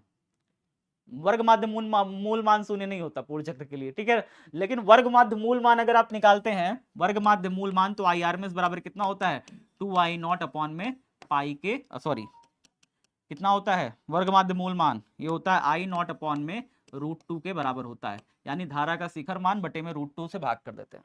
जिसको सॉल्व करते हैं तो √2 का मान रखते हैं 1.414, √2 का मान रखोगे 1.414, जिससे IRMS बराबर कितना आ जाएगा, 0.707 I0, ये आ जाता है प्यारे बच्चे, ठीक है। याद है, याद है, आप सभी को भूल गए हो। सर जी क्या हार्ड क्वेश्चन लाए प्लीज, हार्ड क्वेश्चन चाहिए, चलो फिर बने रहो, तुम्हें मिल जाएगा हार्ड क्वेश्चन भी, बने रहो, हार्ड क्वेश्चन भी मिल जाएगा। चलो इसे बताओ, 26वां नंबर क्वेश्चन, एक प्रत्यावर्ती धारा का समीकरण मुझे दिया हुआ है इतना, कह रहा है धारा की आवृत्ति शिखर मान और वर्ग माध्य मूल मान निकालें। तो यहाँ पे इसकी तुलना कर देंगे, I बराबर I0 sign of omega T से, इससे तुलना कर दीजिए जल्दी से। तो तुलना करोगे तो यहाँ पे धारा का शिखर मान कितना आ गया, I0 बराबर कितना आ गया, 20 आ गया, 20 एम्पियर। तो धारा का शिखर मान तो हमें मिल गया, ठीक है। आवृत्ति पूछ रहा है प्यारे बच्चे, तो ओमेगा टी की तुलना 20 पाई टी से कर दो, ओमेगा टी की तुलना किससे कर दो, 20 पाई टी से कर दो, ठीक है। तो टी से टी कट जाएगा दोनों साइड, टी से टी कट जाएगा दोनों साइड, देखो sine omega T sign 20 pi T, 20 pi T की तुलना ओमेगा टी से कर दी, तो टी से टी कट गया, ओमेगा की जगह पे रखा 2 पाई एफ बराबर 20 पाई। अब भैया पाई से पाई भी कट गया, 2f बराबर बटा 20, 2f बराबर बचा 20, f बराबर कितना आ गया, 2 से 20 कट गया, 10 बार में 10 आ गई आवृत्ति, 10 हर्ट्ज की आवृत्ति आ गई, 10 हर्ट्ज की आवृत्ति आ गई, ठीक है सर। आगे क्या पूछ रहा है, आगे पूछ रहा है वर्ग माध्य मूल मान निकालिए। वर्ग माध्य मूल मान का फॉर्मूला IRMS बराबर होता है क्या, अभी बताया, I0 बटे √2 होता है। I0 का मान आया 20, तो 20 बटे √2, चाहो तो ऊपर नीचे 10 से गुणा, 10 √2 से गुणा, √2 से भाग कर दो, √2 से गुणा, √2 से भाग करोगे कितना हो जाएगा, ऊपर आ गया 20 √2 और नीचे √2 गुणा होकर के 2 बन गया, 2 से 20 कट गया, 10 बार में क्या आएगा, 10 √2 आ गया फाइनल आंसर। इतना आ गया प्यारे बच्चे, इतना एम्पियर लगा देना, हो गया, ठीक है। तो ये हो गया प्यारे बच्चे, इस तरीके से आपको निकालना है। देखो IRMS मान मैंने कैसे निकाल दिया, I0 कैसे निकाल दिया, ओमेगा टी का F कैसे निकाला, ये ऐसे ही कॉन्फिडेंस के साथ तड़ातड़ ऐसे ऐसे ऐसे निकालना है आपको, ठीक है। बात समझ में आ गया। चलो नेक्स्ट क्वेश्चन बताना है, चोक कुंडली के उपयोग बताइए, 2016 में पूछा था। चोक कुंडली, चोक कुंडली क्या होता है बताइए, बताइए जल्दी से, चोक कुंडली क्या होता है। एक LR सर्किट होता है जिसमें R का मान बहुत ज्यादा कम होता है, ठीक है, कुल मिला के L ही होता है, ठीक है ना। तो क्या कहा जा रहा है, चोक कुंडली उच्च प्रेरकत्व की एक कुंडली होती है। लिखने का तरीका देखिए, चोक कुंडली एक उच्च प्रेरकत्व का कुंडली होता है। कई बार ना आपके साथ समस्या पता है क्या होती है, आप आंसर लिखना तो चाहते हो लेकिन स्टार्टिंग समझ में नहीं आता। तो अगर स्टार्टिंग का जो लाइन है अगर वो याद रहेगा तो आप आंसर शायद बना ले जाओ। जो कुंडली क्या होता है, एक उच्च प्रेरकत्व की कुंडली होती है जो नरम लोहे के क्रोड पर विद्युत रोधी तांबे के तार को लपेट कर बनाई जाती है। नरम लोहे का क्रोड रहता है, उसके ऊपर तांबे के तार को लपेट करके बनाई जाती है, उसे क्या कहते हैं, चोक कुंडली कहते हैं। इस कुंडली का प्रतिरोध लगभग शून्य होता है क्योंकि तांबे का तार बहुत मोटा रखते हैं, तो प्रतिरोध इसका लगभग लगभग क्या होता है, 0 होता है। परंतु लोहे के क्रोड के कारण प्रेरकत्व का मान बहुत अधिक होता है। इसके कारण क्या होता है इसमें पता है, इसके कारण इसमें आप कह सकते हैं वो वाली धारा नहीं है, कौन सी धारा है जिसमें किसी भी प्रकार की क्षमता नहीं होती है, मतलब पावर लॉस नहीं होती है, जो पावर लॉस नहीं करती वो धारा कौन सी है बताइए जल्दी से, ठीक है ना, शक्तिहीन धारा। शक्तिहीन धारा, इसमें जो है ना शक्तिहीन धारा बहती है। बात समझ में आया, ठीक है ना। तो उच्च प्रेरकत्व का मान बहुत अधिक होता है, इसका प्रतिघात बहुत अधिक होने के कारण जो कि परिपथ में प्रतिबाधा को बढ़ा देता है। चोक कुंडली का लाभ यह है कि इसके कारण परिपथ में विद्युत ऊर्जा का व्यय न्यूनतम होता है। विद्युत ऊर्जा का व्यय न्यूनतम होता है, ठीक है ना, विद्युत ऊर्जा का इसमें क्या होता है, व्यय न्यूनतम होता है। नहीं, इजी क्वेश्चन तो नहीं है। चोक कुंडली आ जाएगा तुम परीक्षा में छोड़ दोगे, मुझे विश्वास है। चोक कुंडली आएगा तो लिख लोगे, चोक कुंडली आएगा तुम लिख लोगे, छोड़ के चले जाओगे मुझे लगता है, नहीं छोड़ के चले जाओगे यार तुम। चोक कुंडली आएगा तो चोक कुंडली है, प्रवर्तक कुंडली आ जाती है, स्टार्टर कॉइल आ जाती है, तुम छोड़ के चले जाते हो, ठीक है, लिख के आना है, ठीक है ना, भूलना नहीं है प्यारे बच्चे। ये सारे क्वेश्चन तुम छोड़ देते हो तो फिर बड़ा गलत हो जाता है। देखो यहाँ पे ऐसे लपटा हुआ है तार है, फिर उसके बाद यहाँ पे क्या है, यहाँ पे यही पूरी एक कॉइल है, ठीक है ना। चोक कुंडली एक प्रकार की क्या होती है, कॉइल होती है, जिसमें क्या होता है, एलआर सर्किट होता है। तांबे के तार को मोटा बनाया जाता है और इसकी प्रेरण कुंडली जो है, जिसके कारण सिर्फ एल ही प्रभावित होता है, इसमें एल ही प्रभावित होता है, ठीक है ना। जिसके कारण क्या होता है, इसमें शक्ति व्यय बहुत कम होता है। अगर आप इसे सर्किट में लगा दोगे तो शक्ति व्यय बहुत कम होगी, ठीक है ना। बात समझ में आ गई। चोक कुंडली का काम यही है, किसी भी परिपथ में लग करके विद्युत ऊर्जा का व्यय कम से कम हो इसको निर्धारित करना। विद्युत ऊर्जा का व्यय क्या हो, कम से कम हो, इसको निर्धारित करना। स्क्रीनशॉट ले लो फटाफट से, परीक्षा में आए तो लिख लेना फटाफट। नेक्स्ट क्वेश्चन देखो, माध्यमान और धारा के शिखर मान में संबंध स्थापित करें। ये एक डेरिवेशन है प्यारे बच्चे, इसको आपको करना है। माध्यमान और धारा के शिखर मान में संबंध, तो माध्यमान क्या होता है प्यारे बच्चे, आई एम होता है। धारा का शिखर मान कितना होता है, 2I0 अपॉन में पाई होता है, ये होता है। तो इसको नोट कर लो और इसको अपने से प्रूफ करना है। जब इसमें आप वैल्यू रखोगे तो कितना मिलेगा, 0.637I0, ठीक है ना, ये मिलेगा। तो जब इसको सॉल्व करोगे 2I0 और पाई 22/7 रखोगे, सॉल्व करोगे 7 दूनी 14/22, 14/22 डिवाइड कर लोगे तो इतना आ जाएगा, ठीक है, 14/22 डिवाइड कर लोगे इतना आ जाएगा। सर 50 क्वेश्चन में कितना फंसेगा, 50 क्वेश्चन में ईश्वर की कृपा से तुम्हारे 10 तो फंस जाएंगे निश्चित ही, 10 निश्चित फंस जाएंगे, ठीक है। 20 में से 10 ही तो तुमको करने हैं, 10 फंस जाएंगे, कहानी खत्म, हो गया काम, ठीक है। ऊंचाई ट्रांसफार्मर का उपयोग बताएं, 2020 में पूछा हुआ है। ऊंचाई ट्रांसफार्मर द्वारा निम्न वोल्टेज वाली प्रबल प्रत्यावर्ती धारा को उच्च वोल्टेज वाली निम्न प्रत्यावर्ती धारा में क्या करा जाता है, बदला जाता है, ठीक है। चलो नेक्स्ट क्वेश्चन बताओ फटाफट से, नेक्स्ट क्वेश्चन बताइए। ट्रांसफार्मर में ताम्र क्षय को समझाएं। ताम्र क्षय जानते हैं ट्रांसफार्मर में क्या होता है, ताम्र क्षय, तांबे का क्षय। ट्रांसफार्मर की प्राथमिक कुंडली और द्वितीयक कुंडली के तार में धारा प्रवाहित होने से, ट्रांसफार्मर में 2 कुंडली होती है, प्राथमिक कुंडली और द्वितीयक कुंडली। जब प्राथमिक कुंडली में धारा बहती है, प्राथमिक कुंडली एवं द्वितीयक कुंडली के तार में धारा प्रवाहित होने पर, ठीक है ना, उस ऊष्मा उत्पन्न होती है। जब तार में धारा बहती है प्यारे बच्चे, तो तार में क्या उत्पन्न होगी, ऊष्मा उत्पन्न हो जाएगी, तार गर्म हो जाएगा। तार में धारा बहेगी तो तार क्या हो जाएगा, गर्म हो जाएगा, ऊष्मा उत्पन्न हो जाएगी। तो वही कहता है कि ट्रांसफार्मर में प्राथमिक कुंडली भी तांबे की तार की बनी होती है, द्वितीयक कुंडली भी तांबे की तार की बनी होती है। जब उसमें धारा बहती है तो वो हमारी कुंडली क्या हो जाती है, हीट करने लगती है, गर्म हो जाती है, ठीक है ना। इस प्रकार विद्युत ऊर्जा का ऊष्मा के रूप में क्षय होने लगता है, इसे ताम्र क्षय कहा जाता है। इसे क्या कहते हैं, ताम्र क्षय। याद कर लो प्यारे बच्चे, परीक्षा में आ जाए तो लिख लेना, छोड़ना मत, ठीक है ना, छोड़ना बिल्कुल भी मत। आगे बताइए, विद्युत अनुनाद को समझाइए। सर विद्युत अनुनाद क्या होता है, 2021 से पूछा हुआ है। विद्युत अनुनाद का मतलब होता है, आप ऐसा समझ लीजिए, रिजोनेंस की बात कर रहा है, रिजोनेंस, ठीक है ना। किसी निश्चित आवृत्ति पर, एक निश्चित आवृत्ति पर धारा आयाम के महत्तम होने की घटना, कि धारा हमारी क्या हो गई है, उस निश्चित आवृत्ति पर अधिकतम हो गई है, महत्तम हो गई है। क्यों, क्योंकि परिपथ का जो प्रतिरोध होता है वो न्यूनतम हो जाता है। एक निश्चित आवृत्ति पर परिपथ का प्रतिरोध न्यूनतम हो जाता है और धारा क्या हो जाती है, अधिकतम हो जाती है। ठीक है ना। इसको क्या कहते हैं, अनुनाद कहते हैं, अनुनाद कहा जाता है। अनुनाद की स्थिति में परिपथ की प्रतिबाधा मूलतः उसके प्रतिरोध के बराबर हो जाती है। एक्सएल और एक्सी दोनों बराबर हो जाते हैं तो परिपथ की प्रतिबाधा जो होती है प्रतिरोध के बराबर हो जाती है। ठीक है ना। तो जेड बराबर प्रतिबाधा बराबर क्या होता है फॉर्मूला, अंडर रूट में आर स्क्वायर प्लस में एक्सएल माइनस में एक्ससी का होल स्क्वायर होता है। लेकिन अगर एक्सएल एक्सी बराबर हो जाएंगे तो ये तो कट जाएगा। ठीक है। अनुनाद की स्थिति में यही होता है कि प्रेरण प्रतिघात और धारितीय प्रतिघात जो होते हैं आपस में क्या हो जाते हैं, बराबर हो जाते हैं। ठीक है ना। प्रेरण प्रतिघात और धारितीय प्रतिघात बराबर हो जाते हैं तो क्या हो जाएगा, ये दोनों आपस में जीरो हो जाएंगे, जीरो का स्क्वायर।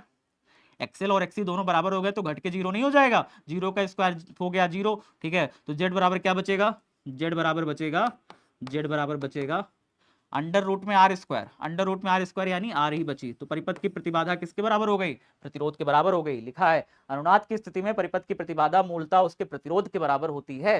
जेड और आर बराबर है। इतना आसान है, इतना ही आसान है प्यारे बच्चे। नेक्स्ट क्वेश्चन बताना है आपको, फटाफट बताइए। वाटहीन धारा क्या है, 2024 में पूछा है सर। वाटहीन धारा 24 में पूछा है, आ सकता है फिर से। क्या होता है सर वाटहीन धारा, यदि किसी प्रत्यावर्ती धारा परिपथ में धारा प्रवाहित होने पर भी, स्टार्टिंग कैसे करोगे मैटर ये करेगा, तुम प्रश्न स्टार्ट कैसे कर रहे हो। धारा प्रवाहित होने पर भी क्या हो रहा है, कोई शक्ति व्यय ना हो। वाटहीन धारा, वाटहीन धारा वही धारा है कि भैया परिपथ में धारा बह रही है फिर भी परिपथ में कोई शक्ति व्यय नहीं हो रही है, वाटहीन धारा। ठीक है। यदि परिपथ की धारा को वाटहीन धारा कहा जाता है या तभी संभव है जब शक्ति गुणांक का मान शून्य हो। कई बार परीक्षा में आपसे पूछ लेगा वाटहीन धारा की कंडीशन में शक्ति गुणांक का मान कितना होता है, कह दोगे शून्य होता है। ठीक है ना। तो क्या हो जाएगा, शून्य होता है, अर्थात cos फाइव बराबर जीरो होगा तो फाइव बराबर कितना होगा, पाई बटे टू, क्योंकि cos 90 का मान होता है जीरो तो फाइव बराबर हो जाएगा पाई बटे टू। ठीक है। तो चोक कुंडली की रचना इसी सिद्धांत पर की जाती है। मैंने अभी बताया था ना, चोक कुंडली की जो रचना है वाटहीन धारा, शक्तिहीन धारा के सिद्धांत पे कार्य करता है। ठीक है। चलो नेक्स्ट क्वेश्चन बताइए। ट्रांसफार्मर में होने वाली ऊर्जा हानियों को लिखे। भैया कितना प्रकार का ऊर्जा हानि, अभी मैंने आपको बताया ताम्र क्षय के बारे में। भैया तांबे क्या दो कुंडली लगी होती है, प्राथमिक कुंडली और द्वितीयक कुंडली। जब धारा का मान परिवर्तन होता है तो धारा का मान परिवर्तन होने से क्या होता है, तांबे के तार में जो विद्युत ऊर्जा बहती है वो ऊष्मा के रूप में कन्वर्ट होना शुरू हो जाती है, इसे हम ताम्र क्षय कहते हैं। लौह क्षय क्या होता है बाबू, जो नरम लोहे की परतदार क्रोड होती है, नरम लोहे की जो क्रोड होती है प्यारे बच्चे वो लोहे की बनी होती है। तो फ्लक्स परिवर्तन के कारण क्रोड हमारी क्या होती है, गर्म हो जाती है। लोहे की क्रोड क्या हो जाती है, गर्म हो जाती है, यानी विद्युत ऊर्जा का ऊष्मा के रूप में हानि होने लगती है। इसको खत्म करने के लिए हम लोग क्रोड को परतदार बनाते हैं। ठीक है। क्रोड को कैसी बनाते हैं, परतदार बनाते हैं। तो ट्रांसफार्मर के क्रोड में फ्लक्स परिवर्तन के कारण भंवर धारा प्रेरित हो जाती है जिससे विद्युत ऊर्जा का क्षय होता है, इसे लौ क्षय कहा जाता है। तथा इसके कम करने के लिए क्रोड को परतदार बनाया जाता है। वही बात जो मैंने अभी आपको बताई वही लिखी हुई है यहाँ पे।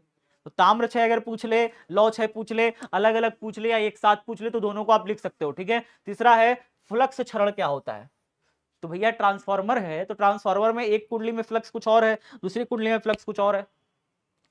फ्लक्स की भी तो हानि होती है, बात समझे ना। एक कुंडली से दूसरे कुंडली में फ्लक्स की भी हानि होती है। ठीक है। प्राथमिक और द्वितीय कुंडली से संबद्ध चुंबकीय क्षेत्र रेखाएं पूर्णतः क्रोड से ना जाकर के अंशतः वायु से भी होकर चली जाती है। मतलब एक तरफ से जो फ्लक्स रेखाएं हैं दूसरे साइड वायु में भी चली जाती हैं, इसलिए जो होते हैं कई बार क्रोड से नहीं जाती चुंबकीय फ्लक्स रेखाएं, वायु से भी चली जाती है, इसलिए फ्लक्स का भी लीकेज होता है। शैथिल्य क्षय क्या होता है, शैथिल्य क्षय बहुत प्यारा क्षय है प्यारे बच्चे। शैथिल्य क्षय में होता है क्या है, जो नरम लोहे की क्रोड आप देख रहे हैं, ट्रांसफार्मर की जो क्रोड देख रहे हैं जिसके ऊपर कुंडली लपटी हुई है, जब इसमें धारा एक दिशा में प्रवाहित होती है फिर विपरीत दिशा में प्रवाहित होती है तो पहले ये चुंबकित होता है फिर विचुंबकित होता है। तो बार बार जब नरम लोहे की क्रोड चुंबकित और विचुंबकित, चुंबकित और विचुंबकित होती है तो इससे शैथिल्य क्षय होता है। ठीक है।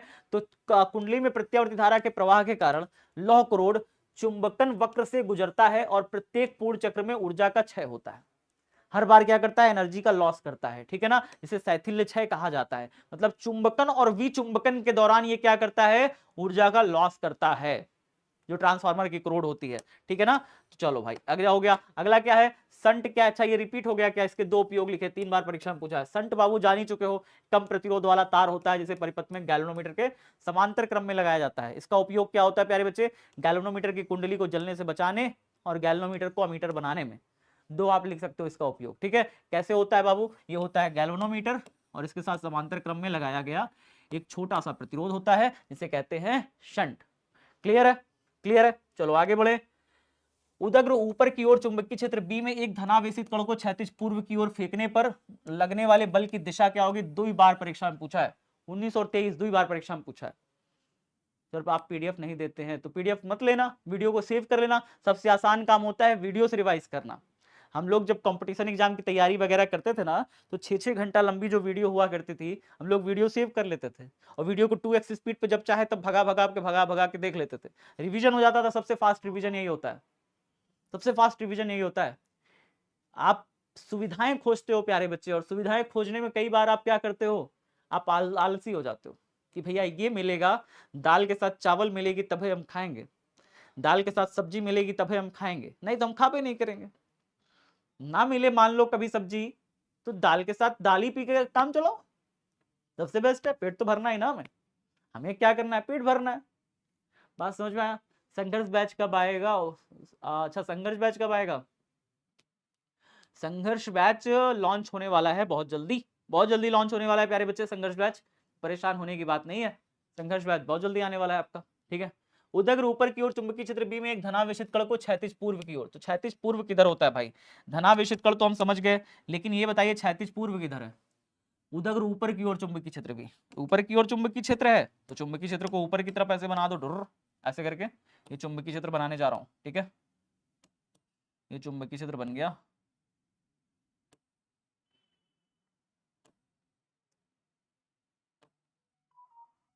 ये चुंबकीय क्षेत्र देखो बन गया ऊपर की तरफ। कह रहा है उदग्र ऊपर की ओर चुंबकीय क्षेत्र में भी एक धनावेशित कण को क्षैतिज पूर्व की ओर, धनावेशित कण को क्षैतिज पूर्व की तरफ, एक धनावेशित कण ले लिया, इसको क्षैतिज पूर्व की तरफ फेंक रहा है। ये क्यों कण है, इसको क्षैतिज पूर्व की तरफ इधर की तरफ फेंका जा रहा है। तो धनावेशित कण है, चुंबकीय क्षेत्र बी ऊपर की तरफ है, इसको वी वेग से इधर की तरफ फेंका जा रहा है, ठीक है। कह रहा है कि उस पर लगने वाले बल की दिशा क्या होगी? तो अगर ये पॉजिटिव चार्ज है प्यारे बच्चे, पूर्व की तरफ तुम फेंक रहे हो, पूर्व इधर होता है, ऊपर की तरफ चुंबकीय क्षेत्र है, पूर्व इधर की तरफ है, धनावेशित कण इधर जा रहा है, बल किधर होगा? तो भैया फ्लेमिंग का बायां हाथ बताएगा। फ्लेमिंग के बाएं हाथ के अनुसार भैया धारा की दिशा, जिधर तरफ आवेश गति करता है उधर धारा की दिशा होती है, चुंबकीय क्षेत्र ऊपर की तरफ है, तो इस पर बल लगेगा, बल लगेगा, बल लगेगा बाहर की तरफ। और बाहर की तरफ कह सकते हो तल के लंबवत ऊपर की ओर, आप ऐसे कह सकते हो तल के लंबवत ऊपर की ओर। क्या लिखोगे? फ्लेमिंग के बाएं हाथ के अनुसार आवेशित कण पर लगने वाला बल तल के लंबवत ऊपर की ओर होगा, या फिर ध्यान से सुनो, अगर इसे पूरब मानते हो, इसे पश्चिम मानते हो, फिर उत्तर बोर्ड के अंदर मानोगे, दक्षिण बोर्ड के बाहर, तो आप ऐसे कह सकते हो, या फिर दक्षिण की ओर, या फिर आप उसे दक्षिण की ओर भी कह सकते हो।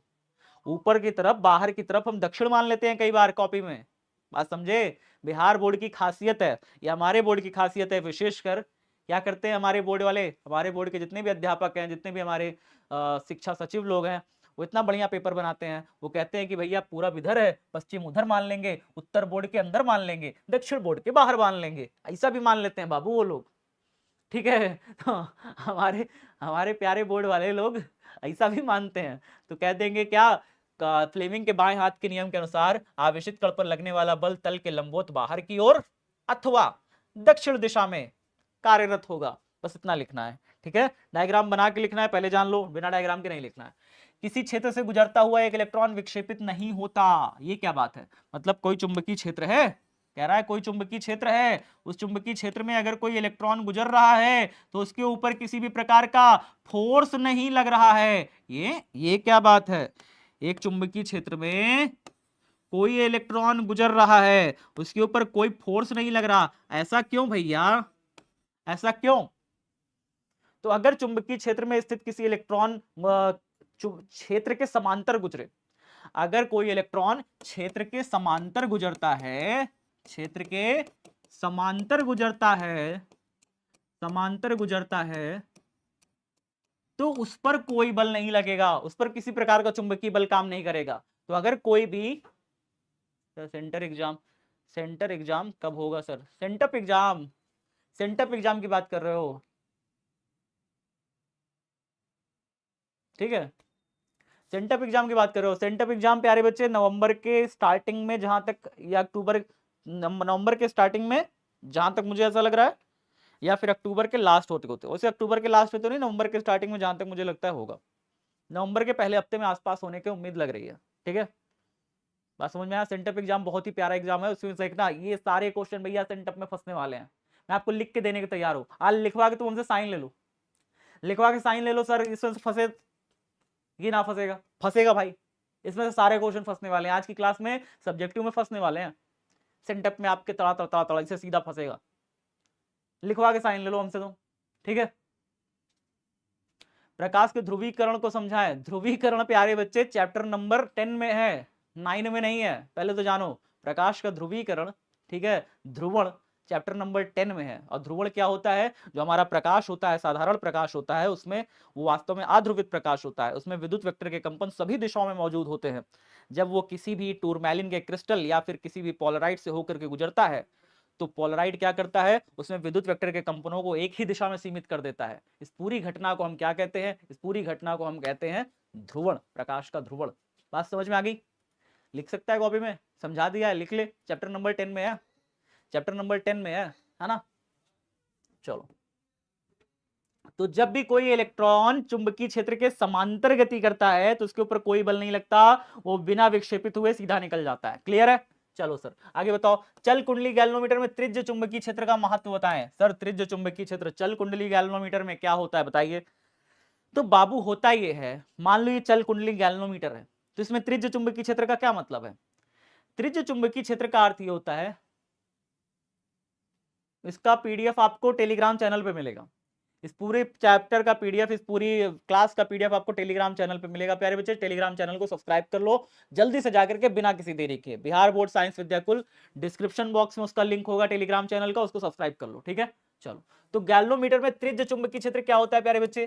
सर रेडियल, ये मैग्नेटिक फील्ड क्या होता है? अंग्रेजी में कहते हैं radial magnetic field. Radial magnetic field, sir ये रेडियल मैग्नेटिक फील्ड क्या होता है, थोड़ा सा बताएंगे?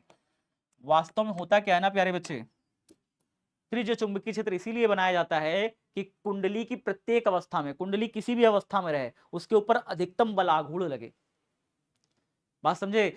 कुंडली के गैल्वेनोमीटर के अंदर त्रिज्य चुंबकीय क्षेत्र इसीलिए बनाया जाता है क्योंकि कुंडली किसी भी अवस्था में रहे ना, तो उसके ऊपर अधिकतम बल आघूर्ण लगे। देखिए यहाँ पे 90 डिग्री लग रहा है, यहाँ पे देखिए एक लाइन खींचे, यहाँ पे ऐसे देखिए एक लाइन खींचे, यहाँ पे हमेशा कुंडली कैसी भी घूमेगी ना, तो वो चुंबकीय क्षेत्र के साथ 90 डिग्री का कोण बना रही होगी। कुंडली कैसे भी घूमेगी वो चुंबकीय क्षेत्र के साथ क्या होगी? 90 डिग्री का एंगल बना रही होगी, जिसके कारण क्या होगा? उसके ऊपर अधिकतम बल आघूर्ण लगेगा। इसीलिए यहाँ पे त्रिज्य चुंबकीय क्षेत्र बनाया जाता है। ये ऐसा जो बना हुआ है ना, इसका जो चुंबक देख रहे हैं, अवतलाकार कटा हुआ, अवतलाकार कटे हुए चुंबक इस प्रकार से त्रिज्य चुंबकीय क्षेत्र का निर्माण करते हैं। ध्यान से देखिएगा, यहाँ पे ऐसे, ठीक है, यहाँ पे ऐसे, यहाँ पे ऐसे, यहाँ ऐसे करके, ठीक है, ऐसे करके, ऐसे करके, ऐसे करके, ठीक है। तो यहाँ अवतलाकार कटे हुए जो चुंबक होते हैं वो एक त्रिज्य चुंबकीय क्षेत्र का निर्माण करते हैं। कुंडली कैसी भी घूम जाएगी तो अंदर क्या होगा? एक ऐसा चुंबकीय क्षेत्र बनेगा जो कुंडली के साथ क्या होगा? हमेशा 90 डिग्री का कोण बनाएगा। लिखना चाहते हो इसको? चलो मैं लिखा देता हूं, लिखा देता हूं प्यारे बच्चे, महत्व बताइए ना, तो लिखा देता हूं। चलो लिख लो इसको फटाफट से। लिखोगे क्या? गैल्वेनोमीटर में, गैल्वेनोमीटर में, गैल्वेनोमीटर, गैल्वेनोमीटर, गैल्वेनोमीटर में जल्दी जल्दी लिख रहा हूं, ठीक है। तो राइटिंग का ध्यान विशेष मैं नहीं दे रहा हूं, आप देना, लिखना ध्यान से। आप राइटिंग बहुत अच्छे से बना के लिखना प्यारे बच्चे, ठीक है। गैल्वेनोमीटर में अवतलाकार कटे हुए चुंबक होते हैं, अवतलाकार कटे, दो देखो चुंबक ऐसे अवतलाकार कटे हुए, अवतलाकार, अवतलाकार कटे दो चुंबक होते हैं, दो चुंबक त्रिज्य चुंबकीय क्षेत्र का निर्माण करते हैं, त्रिज्य चुंबकीय क्षेत्र का निर्माण करते हैं, त्रिज्य चुंबकीय क्षेत्र बनाते हैं, बनाते हैं, जिसके कारण, जिसके कारण, जिसके कारण कुंडली की प्रत्येक अवस्था में चुंबकीय क्षेत्र लंबवत होता है। कुंडली का की प्रत्येक अवस्था में, कुंडली की प्रत्येक अवस्था में, कुंडली की प्रत्येक अवस्था में चुंबकीय क्षेत्र उसके लंबवत होता है, चुंबकीय क्षेत्र उसके लंबवत होता है। क्या होता है? लंबवत होता है, लंबवत होता है, ठीक है। अर्थात कुंडली पर अधिकतम बलागुण कार्य करता है, अर्थात कुंडली पर, कुंडली पर अधिकतम बलागुण कार्य करता है, अधिकतम बलागुण, बलागुण, बलागुण कार्य करता है, कार्य करता है, घड़ी पर खत्म कहानी, हो गया। प्रत्येक अवस्था में, कुंडली की प्रत्येक अवस्था में, कुंडली कैसी भी घूम जाएगी वो हमेशा 90 डिग्री पर ही रहेगी, ऐसे ऐसे करते हुए। इस कारण क्या होता है, इस कारण से उसका त्रिज्य चुंबकीय क्षेत्र बनाया जाता है ताकि उस पर अधिकतम बलागुण काम करे। थोड़ा सा भी धारा बहे, बलागुण अधिकतम काम करेगा, खटाक से कुंडली घूमेगी। नहीं तो कुंडली आलस में पड़ी रहेगी, जड़त्व आगुण के कारण घूमबे नहीं करेगी। तो जड़त्व आगुण के कारण आलस में ना पड़ी रहे, धारा बहते ही मान खटाक से घूम जाए, इसके लिए त्रिज्य चुंबकीय क्षेत्र बनाया जाता है ताकि अधिकतम बलागुण काम करे। ठीक है, चलो नेक्स्ट क्वेश्चन बताओ क्या है। नेक्स्ट क्वेश्चन है, चुंबकीय क्षेत्र के अनुदिश चुंबकीय क्षेत्र की दिशा में गतिशील आवेशित कण का मार्ग कैसा होगा।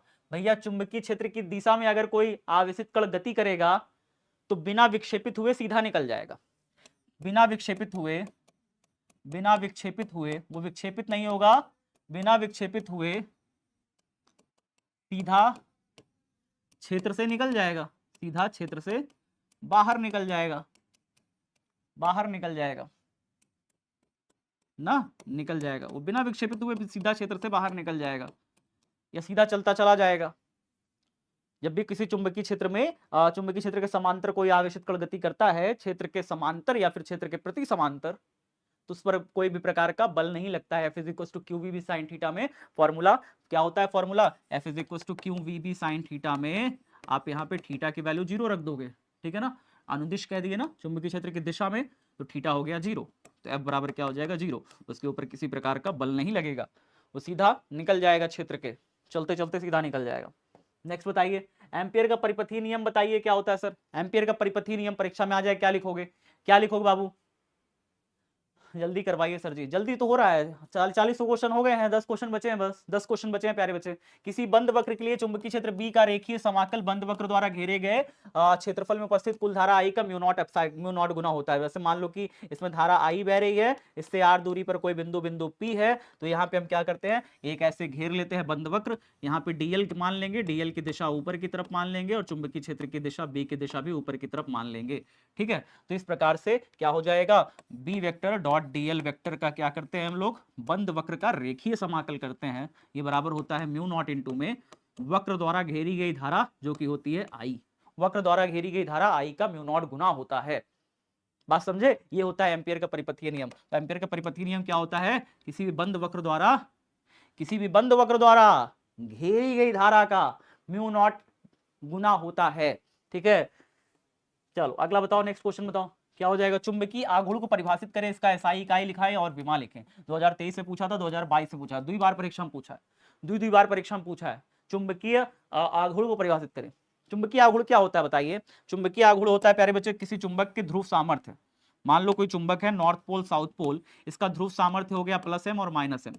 तो किसी चुंबक के किसी एक ध्रुव सामर्थ्य को ले लिया, ध्रुव सामर्थ्य का परिमाण ले लिया, चुंबक के किसी भी ध्रुव सामर्थ्य का परिमाण ले लिया और चुंबक की प्रभावी लंबाई यानी चुंबक के जो 2 ध्रुवों के बीच की दूरी होती है, आधी दूरी L आधी दूरी L, यानी चुंबक के 2 ध्रुवों के बीच की दूरी को कहते हैं प्रभावी लंबाई। तो ध्रुव सामर्थ्य और चुंबक की प्रभावी लंबाई का गुणा कर देते हैं तो चुंबक का द्विध्रुव आघूर्ण मिल जाता है। चुंबक का द्विध्रुव आघूर्ण जिसे चुंबकीय आघूर्ण कहते हो वो मिल जाता है। तो क्या लिखोगे, किसी चुंबक की ध्रुव प्राबल्यता यानी कि कोई भी m+m लिखो चाहे -m लिखो, ध्रुव प्रबलता और चुंबक के प्रभावी लंबाई का गुणनफल यानी कि 2l का गुणनफल को चुंबकीय आघूर्ण कहते हैं। यह एक सदिश राशि है प्यारे बच्चे, इसकी दिशा साउथ से नॉर्थ की तरफ होती है। इसकी दिशा किधर होती है, साउथ से नॉर्थ की तरफ इसकी एक दिशा होती है, एक सदिश राशि है।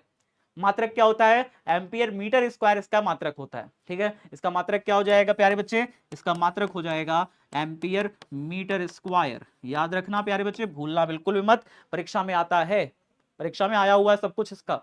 आगे बताओ, चुंबकीय विभव की परिभाषा दें, 2021 में पूछा हुआ है। किसी चुंबक के एकल ध्रुव को अनंत से चुंबकीय क्षेत्र में किसी बिंदु तक ला के रखने में जो कार्य करना पड़ता है उसे ही उस बिंदु पर चुंबकीय विभव कहते हैं। अनंत से किसी चुंबक के एकल ध्रुव को ला करके चुंबकीय क्षेत्र के किसी बिंदु तक रखने में जो हमें कार्य करना पड़ता है वही उस बिंदु पर क्या कहलाएगा, चुंबकीय विभव कहलाएगा। एकदम आसान है, एकदम आसान चीज है। ठीक है ना, 2021 में पूछा भी क्वेश्चन है। नेक्स्ट क्वेश्चन बताइए, एक छोटे क्षण चुंबक की अक्षीय स्थिति और निरक्षीय स्थिति को समझाएं। ये तो हो चुका है ना, अक्षीय स्थिति और निरक्षीय स्थिति तो हो चुका है, पहले करा दिया, अभी जस्ट करा दिया था। नेक्स्ट क्वेश्चन बताइए, एक छोटे क्षण चुंबक के अक्ष और भूमध्य रेखा पर चुंबकीय क्षेत्र के लिए व्यंजक लिखें। अक्ष और भूमध्य रेखा पर, यार ये रिपीट क्यों हो रहे हैं, ये तो हो चुका है। ये तो हो चुका है। अक्ष और भूमध्य रेखा पर चुंबकीय क्षेत्र, अक्ष पर लिखोगे तो कितना हो जाएगा, म्यू 0 अपॉन में 4 पाई 2m अपॉन में r क्यूब, और भूमध्य रेखा पर लिखोगे तो भूमध्य रेखा यानी कि निरक्षीय में कितना हो जाएगा, म्यू 0 अपॉन में 4 पाई m अपॉन में r क्यूब, याद रखना। ठीक है, नेक्स्ट क्वेश्चन बताइए, पृथ्वी के चुंबकीय तत्व से आप क्या समझते हैं, 2020 और 2024 से पूछा है। चुंबकीय तत्व पृथ्वी, ऐसे देखो स्टार्ट कहां से करोगे, स्टार्टिंग मेन है प्यारे बच्चे, ये स्टार्ट कहां से करोगे, पृथ्वी के किसी भी स्थान पर पृथ्वी के चुंबकीय क्षेत्र की तीव्रता का परिमाण और दिशा ज्ञात करने के लिए जिन तत्वों की आवश्यकता होती है उसे हम क्या कहते हैं, उस स्थान पर पृथ्वी के चुंबकीय तत्व कहते हैं। 3 प्रकार के होते हैं, दिक्पात का कोण, नमन कोण या नति कोण, पृथ्वी के चुंबकीय क्षेत्र का क्षैतिज घटक, 3 प्रकार के होते हैं चुंबकीय तत्व। ठीक है, तो क्या होगा, किसी स्थान पर पृथ्वी के चुंबकीय क्षेत्र का संपूर्ण अध्ययन करने के लिए, यानी चुंबकीय क्षेत्र का परिमाण और चुंबकीय क्षेत्र की दिशा दोनों निकालने के लिए जिन तत्वों की जरूरत पड़ती है उसे पृथ्वी के चुंबकीय तत्व कहते हैं। ये 3 प्रकार के होते हैं। कौन कौन से होते हैं अब आप समझ चुके हो। पहला नंबर डालोगे दिक्पात का कोण, दूसरा नंबर डालोगे नमन कोण या नति कोण, तीसरा नंबर डालोगे पृथ्वी के चुंबकीय क्षेत्र का क्षैतिज घटक। ठीक है, चलो सर नेक्स्ट क्वेश्चन बताइए, अनुचुंबकीय पदार्थ और प्रतिचुंबकीय पदार्थ के बीच 2 व्यवहारिक गुणों में अंतर स्पष्ट करें। अनुचुंबकीय पदार्थ और प्रतिचुंबकीय पदार्थ क्या होता है, तो एक से लिखोगे, देखो प्रतिचुंबकीय पदार्थ की बात है, प्रतिचुंबकीय पदार्थ वे होते हैं जो चुंबकीय क्षेत्र के विपरीत दिशा में, उल्टी दिशा में दुर्बल चुंबकन विकसित करते हैं। बाह्य चुंबकीय क्षेत्र के उल्टी दिशा में चुंबकित हो जाते हैं प्रतिचुंबकीय पदार्थ, और अगर इनको प्रबल क्षेत्र में रखा जाए तो दुर्बल क्षेत्र की तरफ भाग जाते हैं। चुंबक के पास रखे तो चुंबक से दूर भाग जाएगा, ऐसा काम करते हैं प्रतिचुंबकीय पदार्थ। ठीक है, तो क्या लिखोगे, इसकी चुंबकीय प्रवृत्ति न्यून होती है और ऋणात्मक होती है, इसकी चुंबकशीलता का मान 1 से कम होता है। ठीक है, अच्छा उदाहरण, बिस्मित, तांबा, सीसा, जस्ता, लोहा, सोना, चांदी, सब क्या है, लोहा, सॉरी गलत बोल दिया, सोना चांदी, लोहा तो लौह चुंबकीय हो जाएगा। ठीक है, तो सोना चांदी सब क्या है प्यारे बच्चे, वो सब हमारा प्रतिचुंबकीय पदार्थ है। लोहा क्या हो गया, लौह चुंबकीय हो गया, लोहा, निकल, कोबाल्ट सब लौह चुंबकीय है ना। चलो अब अनुचुंबकीय पदार्थ क्या होते हैं प्यारे बच्चे, अनुचुंबकीय पदार्थ वे होते हैं जो चुंबकीय क्षेत्र की दिशा में दुर्बल चुंबकन, यानी चुंबकीय क्षेत्र की दिशा में थोड़ा सा चुंबकित हो जाता है। दुर्बल चुंबकीय क्षेत्र में रखिएगा तो प्रबल चुंबकीय क्षेत्र की तरफ हल्का सा गति करेगा। ठीक है, चुंबकीय प्रवृत्ति इसकी कम होती है और धनात्मक होती है। उदाहरण लिखोगे, मैग्नीज, अल्युमिनियम, क्रोमियम, प्लेटिनम आदि, ये सब इसका उदाहरण हो जाएगा। बिस्मथ लिख सकते हो इसमें। ठीक है, आगे अल्युमिनियम लिख सकते हो। नेक्स्ट क्वेश्चन बताइए, विद्युत चुंबक और स्थायी चुंबक के बीच 2 अंतर लिखिए। 2012 में पूछा था, विद्युत चुंबक और स्थायी चुंबक के बीच में अंतर लिखिए। भैया बहुत प्यारा क्वेश्चन है, विद्युत चुंबक और स्थायी चुंबक। विद्युत चुंबक के बारे में लिखोगे, या नरम लोहे से बनाया जाता है, विद्युत चुंबक नरम लोहे से बनाया जाता है, और स्थायी चुंबक ये स्टील से बनाया जाता है। स्थायी चुंबक स्टील से बनाया जाता है और विद्युत चुंबक नरम लोहा से बनाया जाता है। दूसरा पॉइंट क्या लिखिएगा, इसका चुंबकीय क्षेत्र अस्थायी होता है। चुंबकीय क्षेत्र इसका क्या होता है, अस्थायी। ठीक है ना, बहुत ज्यादा स्थायी नहीं होता, चुंबकीय क्षेत्र बदलता रहता है। ठीक है, विद्युत प्रवाह बंद करते ही इसका चुंबकीय क्षेत्र, चुंबकीय प्रभाव समाप्त हो जाता है। विद्युत चुंबक में अगर चुंबकीय विद्युत धारा बहाना बंद कर दिए तो नॉर्मल वापस चुंबक लोहा बन जाएगा। विद्युत धारा बहता रहेगा, चुंबक बन जाएगा। विद्युत चुंबक यही तो होता है। मान लो ये नरम लोहा का क्रोड है, इसके ऊपर तार लपेट करके धारा बहाना शुरू कर दिया तो ये हमारा ये नरम लोहा क्या बन जाएगा, चुंबक बन जाएगा। यही होता है विद्युत चुंबक प्यारे बच्चे। इलेक्ट्रोमैग्नेट यही होता है कि मान लो कोई एक लोहा है, नरम लोहा है, इसके ऊपर तार लपेटा, तार लपेटा, तार लपेटा, तार लपेटा और धारा बहा दी, क्या हो जाएगा प्यारे बच्चे, ये चुंबक की तरह व्यवहार करने लगेगा।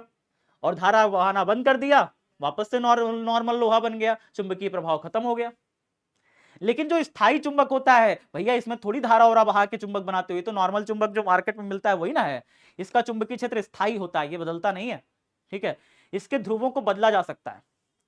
अगर तुमने धारा इधर से बहाना, देखो धारा अगर इधर से जा रही है इधर की तरफ तो नॉर्थ पोल ये बनेगा, साउथ पोल ये बनेगा। और अगर धारा इधर से जा रही है इधर की तरफ तो नॉर्थ पोल ये बनेगा, साउथ पोल ये बनेगा। तो इसमें धारा का मान बदलोगे विद्युत चुंबक में तो इसके पोल, ध्रुवों का दिशा भी बदल जाएगा, ध्रुवों का दिशा भी बदल जाएगा। लेकिन स्थायी चुंबक में ऐसा नहीं होता, स्थायी चुंबक में ध्रुव फिक्स है। ठीक है, इसके ध्रुवों को बदला नहीं जा सकता। नॉर्थ पोल जिधर है उधर ही रहेगा, साउथ पोल जिधर है उधर ही रहेगा, चेंज कोई नहीं होगा। ठीक है, चलो सर इसको बताओ, इसकी ध्रुवता को बदला जा सकता है, इसकी पावर चेंज करी जा सकती है। ठीक है, इसकी ध्रुवता को बदला नहीं जा सकता, इसकी पावर फिक्स है, इसको नहीं बदल सकते। हाँ मित्र, चेंज नहीं होगा। ठीक है, नेक्स्ट क्वेश्चन बताइए, सापेक्षिक चुंबकशीलता से आप क्या समझते हैं। सापेक्षिक चुंबकशीलता या आपेक्षिक चुंबकशीलता म्यू आर से प्रदर्शित करते हैं प्यारे बच्चे। म्यू आर बराबर कितना हो जाएगा, जो म्यू अपॉन में म्यू नॉट, यानी किसी चुंबक की चुंबकशीलता और निर्वात की चुंबकशीलता, ठीक है ना, या कह सकते हो किसी माध्यम की चुंबकशीलता और निर्वात की चुंबकशीलता का अनुपात होता है। किसी माध्यम की चुंबकशीलता और निर्वात की चुंबकशीलता का अनुपात क्या होता है? अपेक्षिक चुंबकशीलता होता है प्यारे बच्चे, अपेक्षिक चुंबकशीलता होता है, ठीक है। तो क्या लिखा है? किसी पदार्थ की चुंबकशीलता या किसी माध्यम की चुंबकशीलता और निर्वात की चुंबकशीलता के अनुपात को हम क्या कहते हैं? अपेक्षिक चुंबकशीलता कहते हैं। इसे म्यू आर से प्रदर्शित करते हैं, म्यू आर बराबर म्यू अपॉन में म्यू नॉट। इतना लिख दोगे 2 नंबर मिलेगा परीक्षा में, ठीक है। नेक्स्ट क्वेश्चन बताइए, चुंबकीय प्रवृत्ति से आप क्या समझते हैं? इसका मात्रक बताइए। चुंबकीय प्रवृत्ति प्यारे बच्चे काई, ऐसे काई सिंबल से ऐसे प्रदर्शित करते हैं, काई। काई बराबर होता है आई बटे एच, यानी चुंबकन की तीव्रता और आरोपित बाह्य क्षेत्र, चुंबकीय क्षेत्र की तीव्रता, चुंबकन की तीव्रता और चुंबकीय क्षेत्र की तीव्रता, इन दोनों का जो अनुपात होता है इसे कहते हैं प्यारे बच्चे, ठीक है। क्या लिखा है? किसी पदार्थ में उत्पन्न चुंबकन तीव्रता और चुंबकन क्षेत्र के अनुपात को उस पदार्थ की चुंबकीय प्रवृत्ति कहते हैं, इसे काई से प्रदर्शित करते हैं। एक बच्चा लिख रहा है सर फॉर्मूला शीट ओपन नहीं हो रहा है, पढ़ाई करने वाला चैनल। अच्छा, तो प्यारे बच्चे सबका ओपन हो गया, मैंने खुद पर्सनली उसे ओपन करके देखा, ओपन हो रहा है, पता नहीं आपका क्यों नहीं ओपन हो रहा है। प्यारे बच्चे एक बार एक काम करना, आप टेलीग्राम को फिर से इंस्टॉल करना, शायद आपका ओपन हो जाए, ठीक है। आप टेलीग्राम को फिर से इंस्टॉल करना, शायद हो सकता है टेलीग्राम में कोई बग उग आया हो आपके। सबका ओपन हो गया प्यारे बच्चे, आप ही का नहीं हो रहा बस, ठीक है। काई बराबर आई बटे एच हो जाएगा, काई बराबर आई बटे एच हो जाएगा, ठीक है ना। इसका कोई मात्रक नहीं होता क्योंकि ये शुद्ध मान है, इसका कोई मात्रक नहीं होता, जितना ऊपर मात्रक उतना नीचे कट जाएगा, कोई मात्रक नहीं है, ठीक है ना। इसका कोई मात्रक नहीं होता है, काई का कोई मात्रक नहीं होता है। आपको पता है प्रतिचुंबकीय पदार्थ के लिए काई का मान ऋणात्मक होता है, अनुचुंबकीय पदार्थ के लिए काई का मान धनात्मक होता है, लेकिन बहुत कम होता है। और लौह चुंबकीय पदार्थों के लिए काई का मान पॉजिटिव होता है, ज्यादा होता है, 1 से ज्यादा होता है, ठीक है।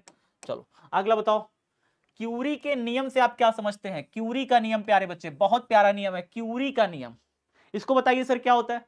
देखो, जो जितने भी अनुचुंबकीय पदार्थ होते हैं ना, देखिए ध्यान से सुनिएगा, पहले मेरी बात बहुत ध्यान सुनिए। मान लो ये लौह चुंबकीय पदार्थ है, लोहा निकिल कोबाल्ट, ये लौह चुंबकीय पदार्थ है, लोहा निकिल कोबाल्ट। अब इसे आप गर्म करने लग गए, इसे आप क्या करने लग गए? गर्म करने लग गए, गर्म करने लग गए, गर्म करने लग गए। एक ऐसा टेम्परेचर प्राप्त हो जाता है प्यारे बच्चे, जिस टेम्परेचर के बाद ये अपना लौह चुंबकीय गुण खो देता है और ये क्या बन जाता है? अनुचुंबकीय पदार्थ बन जाता है। तो अगर लौह चुंबकीय पदार्थ को गर्म करने लगे तो वो अपना एक टेम्परेचर के बाद एक ऐसा टेम्परेचर आ जाएगा, एक ऐसा हाई टेम्परेचर आ जाएगा कि भैया ये क्या कहेगा, भैया हम चुंबक ना बन पाएंगे, हमसे हमारे बस का नहीं है चुंबक बन पाना, ये अपना चुंबकीय गुण खोने लग जाएगा।